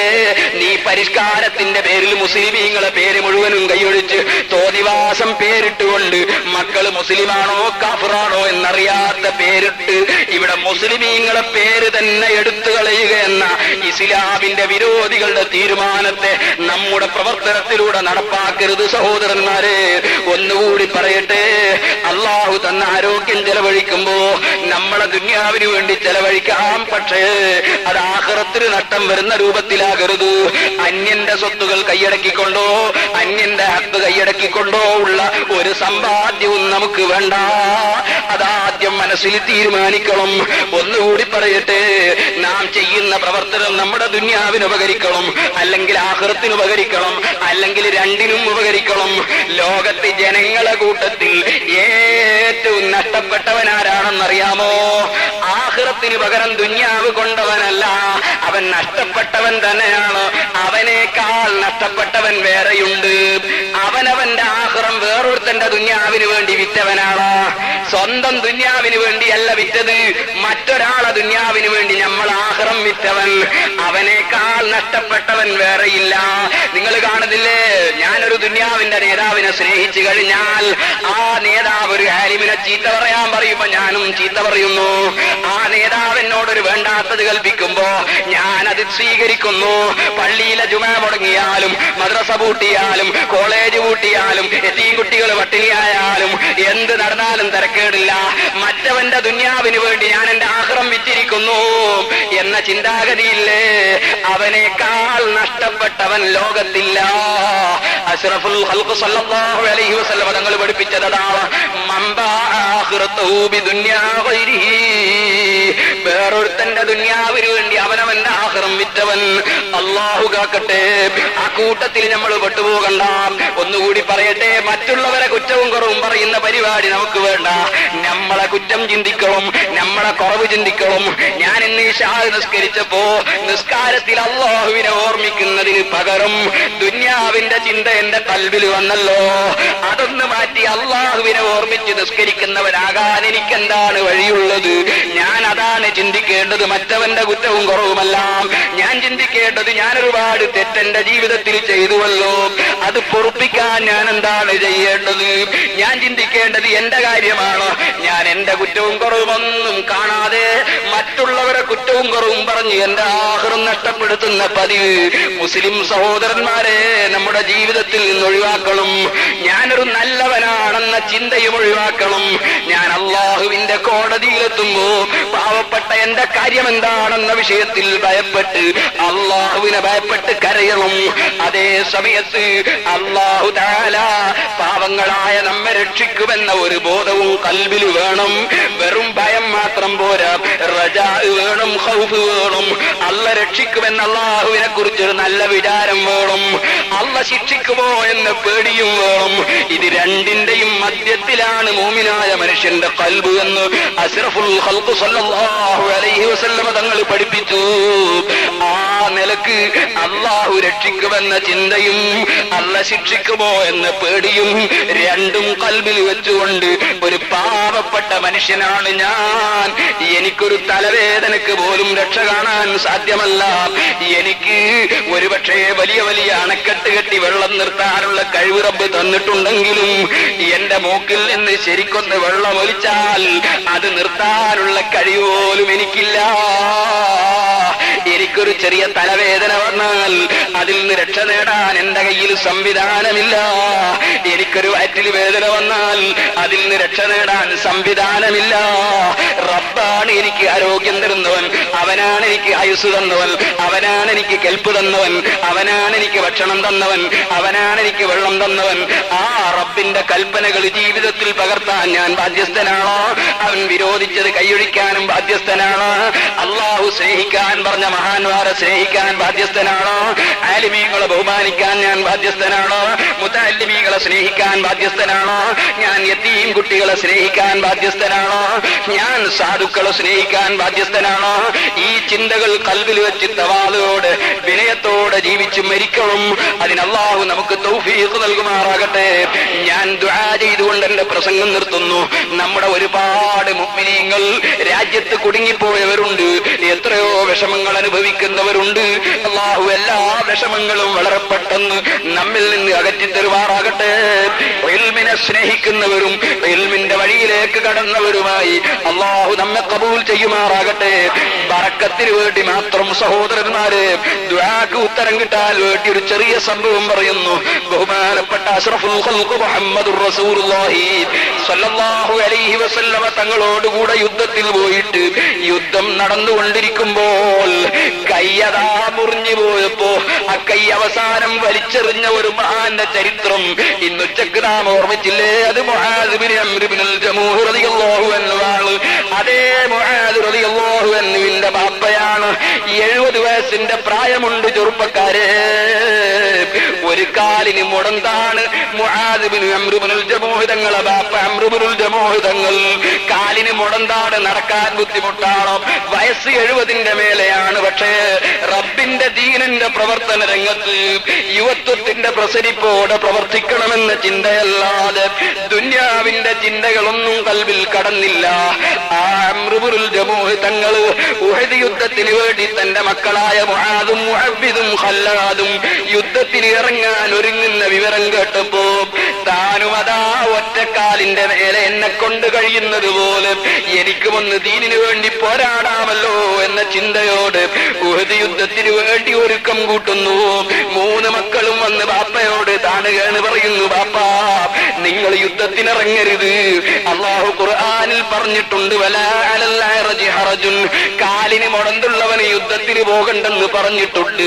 നിങ്ങളെ കാലിന് മുടന്തുണ്ടല്ലോ, നിങ്ങൾക്ക് 60-70 വയസ്സുണ്ടല്ലോ, നിങ്ങൾ യുദ്ധത്തിനിറങ്ങരുത്. ഇത് മക്കൾ വന്ന് പറയുമ്പോ സങ്കടമായി പോയി. എന്തിനാണെടോ സങ്കടം? ഈ ഇറങ്ങുന്നത് രാജ്യം പിടിച്ചിട്ട് ഇവിടെ ഭരിക്കാനല്ല, ഈ ഇറങ്ങുന്നത് ഇവിടെ സമ്പാദിക്കാനല്ല, സ്വർഗം സമ്പാദിക്കാനാണ്. ഒരുപാട് നിയമത്തുകൾ അല്ലാഹു വെച്ച സ്വർഗം, ആ സ്വർഗം അല്ലാഹുവിനെ കാണുന്ന ഭവനമാണ്, നബിയോടുകൂടെ ജീവിക്കാൻ പറ്റുന്ന ഭവനമാണ്. ആ സ്വർഗത്തിൽ എനിക്ക് എത്തണമെന്ന ഒരൊറ്റ ആശ കൊണ്ട് മുഅ്മിനേ, നീ ചിന്തിച്ചിട്ടുണ്ടോ സുബഹിക്ക് എഴുന്നേറ്റ് 2 റക്അത്ത് നിസ്കരിക്കാൻ? ആ സ്വർഗത്തിന് വേണ്ടി നമ്മൾ തയ്യാറില്ല. കളവ് പറയുന്നത് നിർത്താൻ തയ്യാറില്ല. അല്ലാഹുവിന്റെ റസൂലിന്റെ സുന്നത്തുകൾ ജീവിതത്തിൽ പകർത്താൻ തയ്യാറില്ല. നമ്മുടെ സ്വന്തം ഭാര്യമാർക്ക് ശരീരം പൂർണ്ണമായി മറക്കാനുള്ള പർദ്ദ വാങ്ങിച്ചു കൊടുക്കാൻ തയ്യാറില്ല. മക്കളെ ദീനനുസരിച്ച് വളർത്താൻ തയ്യാറില്ല. സ്വർഗത്തിന് വേണ്ടി ശരീരം ബലിയർപ്പിക്കൽ പോകട്ടെ, നമുക്ക് അല്ലാഹു തന്ന നിഅമത്ത് ചെലവഴിക്കാൻ തന്നെ നമ്മൾ തയ്യാറില്ല. എന്നാൽ ഈ മഹാനായ അംറു ഇബ്നുൽ ജമൂഹ് തങ്ങൾ സ്വർഗം സമ്പാദിക്കുക എന്ന ഒറ്റ ലക്ഷ്യത്തിനു വേണ്ടി അഷ്റഫുൽ ഖൽഖ് സല്ലല്ലാഹു അലൈഹി വസല്ലമ തങ്ങൾ അടുക്കലേക്ക് ഒറ്റക്കാലുകൊണ്ട് വയസ്സായ താടിയും തലയും നിറച്ച ആ പ്രായം ചെന്ന കിഴവനായ സ്വഹാബി നൊണ്ടി റസൂലുള്ളാഹിന്റെ ഹദ്റത്തിലേക്ക് നടന്നെത്തിപ്പോയി. നബിയേ, ഇന്ന ഔലാദി ഹൗലാ ഇന്ന അബ്നാഇ ഹൗലാഇ യുരീദൂന അൻ യഹ്ബിസൂനി അൻ ഹാദ ഒരു ഖൈറായ കാര്യത്തിന് ഇറങ്ങാൻ വേണ്ടി എനിക്ക് അല്ലാഹു അവസരം തന്നപ്പോ, സ്വർഗം സമ്പാദിക്കാൻ ഒരു അവസരം തന്നപ്പോ, ഞാൻ യുദ്ധത്തിനിറങ്ങുമ്പോ എന്റെ മക്കൾ എന്നെ തടഞ്ഞു വെക്കുന്നു നബിയേ. എന്റെ മക്കൾ എന്നോട് യുദ്ധത്തിന് പോകരുതെന്ന് പറയുന്നു നബിയേ. തങ്ങൾ എന്റെ മക്കളെ വിളിച്ചിട്ടൊന്ന് ഉപദേശിക്കണം നബിയേ. കാലിന് മുടന്തുള്ളത് കൊണ്ട് ഞാൻ യുദ്ധത്തിന് പോകേണ്ടതില്ലെന്ന് അള്ള പറഞ്ഞെന്നാണ് എന്റെ മക്കൾ പറയുന്നത്. നബിയെ, പടച്ച റബ്ബ് പറഞ്ഞത് ശരിയായിരിക്കും, എന്റെ മക്കൾ പറഞ്ഞത് ശരിയായിരിക്കും. പക്ഷേ ഞാൻ എന്റെ മനസ്സിലുള്ള ഒരാശ എന്റെ പ്രിയപ്പെട്ട നേതാവിനോട് തുറന്നു പറയട്ടെയോ? വല്ലാഹി ഇന്നി ലഅർജു അൻ അതാബി റുജതി ഹലി അൽ ജന്ന. നബിയേ, എന്നെ യുദ്ധത്തിന് പോകുമ്പോ എന്റെ മക്കള് തടയുന്നത് പ്രായം കൂടുതലുള്ളത് കൊണ്ടല്ലേ, കാലിന് മുടത്തുള്ളത് കൊണ്ടല്ലേ. ഞാൻ പറയട്ടെ, നാളെ അവിടുന്ന് സ്വർഗം ഉദ്ഘാടനം ചെയ്യുമ്പോ, അവിടുന്ന് സ്വർഗം ഉദ്ഘാടനം ചെയ്തിട്ട് എന്റെ സ്നേഹിതന്മാരൊക്കെ സ്വർഗത്തിന് വേണ്ടി പടപുരുതി സ്വർഗത്തിലേക്ക് കാലെടുത്തു വെക്കുമ്പോ ഈ അംറു ഇബ്നുൽ ജമൂഹ് ആകുന്ന ഞാനും ആ സ്ഥലത്തുണ്ടാവുകയില്ലേ നബിയേ? എല്ലാവരും രോഗമില്ലാത്ത കാല് സ്വർഗത്തിൽ വെക്കുമ്പോ എന്റെ ഒരു കാലിന് രോഗമാണെന്ന് വെച്ച് എനിക്ക് സ്വർഗത്തിൽ കാല് വെക്കണ്ട നബിയേ. ഈ മുടന്തുള്ള കാലോടുകൂടിയെങ്കിലും എനിക്ക് ആ സ്വർഗത്തിൽ ഒന്ന് കാലെടുത്തു വെക്കാൻ എന്റെ മനസ്സിൽ ഞാൻ ആശിച്ചു പോയി നബിയേ. അതുകൊണ്ട് ആ സ്വർഗത്തിൽ കാലെടുത്തു വെക്കാനുള്ള ഒരു പ്രവർത്തനത്തിൽ ഞാൻ ഇറങ്ങുമ്പോ എന്റെ മക്കൾ തടയുന്നതിൽ നിന്ന് തങ്ങളൊന്നവരെ നിർത്തിവെക്കണം നബിയേ. അല്ലാഹുവിന്റെ റസൂല് മക്കളെ വിളിച്ചു പറഞ്ഞു പോയി, ലാ തഹ്ബിസൂ, നിങ്ങൾ തടയണ്ട മക്കളെ.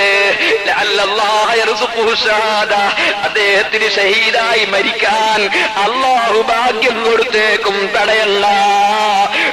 മഹാനായ സയ്യിദുനാ അംറു ഇബ്നുൽ ജമൂഹ് റളിയല്ലാഹു അൻഹു ഉഹദ് യുദ്ധത്തിൽ അതാ യുദ്ധം കൊടുമ്പിരി കൊള്ളുമ്പോൾ അല്ലാഹുവിന്റെ റസൂലിന്റെ ശരീരത്തിലേക്ക് അമ്പെയ്ത് വിടാൻ വേണ്ടി ശത്രുക്കൾ ശ്രമിക്കുമ്പോ കിഴവനായ സ്വഹാബി, ചെറുപ്പക്കാരെ, നിനക്ക് സുബഹിക്ക് എഴുന്നേറ്റുകൂടല്ലേ? നിനക്ക് നിസ്കാരം കളാക്കാതെ നിസ്കരിച്ചുകൂടല്ലേ? സ്വന്തം ഭാര്യയ്ക്കൊരു പർദ്ദ വാങ്ങിച്ചു കൊടുത്തുകൂടല്ലേ? നിനക്ക് ഈ മഹാന്മാരെ കൂടെ പാവപ്പെട്ട എനിക്ക് സ്വർഗത്തിൽ കിടക്കണം, നിനക്കും സ്വർഗത്തിൽ കിടക്കണം. അവര് സ്വർഗം സമ്പാദിച്ചത് കണ്ടോ നീയും ഞാനും? അംറു ഇബ്നുൽ ജമൂഹ് തങ്ങൾ വയസ്സ് കണക്കിലെടുക്കാതെ, കാലിന്റെ രോഗം കണക്കിലെടുക്കാതെ അല്ലാഹുവിന്റെ ദീനിനു വേണ്ടി ഒറ്റക്കാലിന്റെ മേലെ ചാടി ചാടി യുദ്ധം ചെയ്യുന്നു. ഇസ്ലാമിന്റെ വിരോധികൾ അമ്പുകൾ വന്ന് ശരീരത്തിൽ തറച്ചു നിൽക്കുമ്പോൾ വാളിന്റെ മുനകൾ വന്ന് തട്ടിയിട്ട് രക്തമിങ്ങനെ ശരീരത്തിൽ നിന്നു, ആ കിഴവന്റെ ശരീരത്തിൽ നിന്നും ഇങ്ങനെ രക്തം പമ്പ് ചെയ്യുമ്പോൾ ഉറക്കെ ഒരു വാക്ക് വിളിച്ചു പറയുന്നു. അത് ഖൽബിന്റെ അടിത്തട്ടിലുള്ള ആശയാണ് കേട്ടോ. ഇന്നീല മുസ്താഖുന്നിലൽ ജന്ന, ഇന്നീല മുസ്താഖുന്നിലൽ ജന്ന, ഇന്നീല മുസ്താഖുന്നിലൽ ജന്ന. ശത്രുക്കളെ നിങ്ങൾ വെട്ടിയിട്ടെന്ത് കാര്യം, അമ്പെയ്തിട്ടെന്ത് കാര്യം, കുത്തിയിട്ടെന്ത് കാര്യം? എന്റെ താടിയും തലയുമൊക്കെ നരച്ചതുകൊണ്ട് ഞാനങ്ങ് തിരിച്ചു പോകുമെന്ന് തോന്നുന്നുണ്ടോ? എന്റെ കാലിന്റെ മുടന്തുള്ളതുകൊണ്ട് എന്നെ റബ്ബിന്റെ ദീനിന്റെ പ്രവർത്തനത്തിൽ മാറ്റി നിർത്താമെന്ന് തോന്നുന്നുണ്ടോ? ഞാൻ ദുന്യാവിന് വന്നവനല്ല കേട്ടോ. ഞാൻ എന്റെ മനസ്സിൽ സ്വർഗം ആശിച്ചവനാണ്, സ്വർഗം ആശിച്ചവനാണ്. എന്റെ ഈ മുടന്തുള്ള കാലോടുകൂടിയെങ്കിലും ആ സ്വർഗത്തിൽ കാലം എടുത്തു വെച്ചിട്ടല്ലാതെ ഞാൻ ഈ രംഗത്തു നിന്ന് പിന്നോട്ടില്ല. ഇന്നീല മുസ്താഖുന്നിലൽ ജന്ന, ഞാൻ സ്വർഗത്തിലേക്ക് ആശ വെച്ചവനാണ് കേട്ടോ. അംറു ബിനുൽ ജമൂഹ് റളിയല്ലാഹു അൻഹു ഇതിങ്ങനെ വിളിച്ചു പറയുന്നു. ഘോരമായ യുദ്ധം നടക്കുന്നു. അതാ ഇസ്ലാമിന്റെ വിരോധികളിൽ നിന്നൊരാൾ അംറു ബിനുൽ ജമൂഹ് റളിയല്ലാഹു അൻഹുവിനെ ഉന്നം വെച്ചിങ്ങോട്ട് വന്നു. അക്കഴവനായ സ്വഹാബി ഒറ്റക്കാലിന്റെ മേലെ ഒരു ചാട്ടം ചാടുമ്പോഴേക്ക് മറുഭാഗത്തുള്ളവന്റെ വാള് വന്ന് ശരീരത്തിൽ വീണുപോയി. അംറു ബിനുൽ ജമൂഹ് റളിയല്ലാഹു അൻഹു രണ്ട് കഷ്ണമായി വീണുപോയി. ഉഹദ് യുദ്ധത്തിൽ ഷഹീദായി മരിച്ചുപോയി. അഷ്റഫുൽ ഖൽഖ് സല്ലല്ലാഹു അലൈഹി വസല്ലമ തങ്ങളെ കൊടിക്കീഴിൽ വരുമ്പോ അംറു ബിനുൽ ജമൂഹ് തങ്ങൾ സന്തോഷത്തിലാണോ? മകനായ മുആദും സന്തോഷത്തിലാണ്. കൂട്ടുകാരായ സ്വഹാബത്ത് മുഴുവനും സന്തോഷത്തിലാണ്. ആ സ്വഹാബത്തിനെ പിന്തുടർന്നവരും അവരെ സ്നേഹിച്ചവരും നബിയെ സ്നേഹിച്ചവരെന്ന നിലക്ക് അവരുടെ കൂടെ സന്തോഷത്തിലാണ്. ആ സന്തോഷം സാധുക്കളായ നമുക്കും അല്ലാഹു അസാരം നൽകട്ടെ. അർഹമർ റഹീമീനായ റബ്ബേ, ഞങ്ങളെ കയ്യിലൊരു സമ്പാദ്യവുമില്ല. ഞങ്ങൾ സ്വാലിഹീകളെ സ്നേഹിക്കുന്നവരാണ്. നീ ബഹുമാനിച്ചവരെ ബഹുമാനിക്കുന്നവരാണ്. നിന്റെ ഹബീബായ നബി സല്ലല്ലാഹു അലൈഹി വസല്ലം ഞങ്ങൾക്കൊരു കാര്യം പഠിപ്പിച്ചത് സ്നേഹിക്കുന്നവന്റെ കൂടെയാണ് മനുഷ്യനെന്ന് പഠിപ്പിച്ചിട്ടുണ്ട്. ഞങ്ങൾ സ്നേഹിക്കുന്ന മഹാന്മാരെ കൂടെ ഞങ്ങളെയും നീ ഒരുമിച്ച് കൂട്ടണം റഹ്മാനെ. അവരുടെ മഹത്വം കൊണ്ട്, അവരുടെ ബഹുമാനം കൊണ്ട് മിസ്കീന്മാരായ ഞങ്ങളെ ദുനിയാവിലും ആഖിറത്തിലും നീ സഹായിക്കണം റഹ്മാനെ. ഞങ്ങളുടെ മജ്ലിസുകൾ ദുആക്ക് ഇജാബത്തുള്ള മജ്ലിസായ നിലക്ക് നീ ഖബൂൽ ചെയ്യണം റഹ്മാനെ.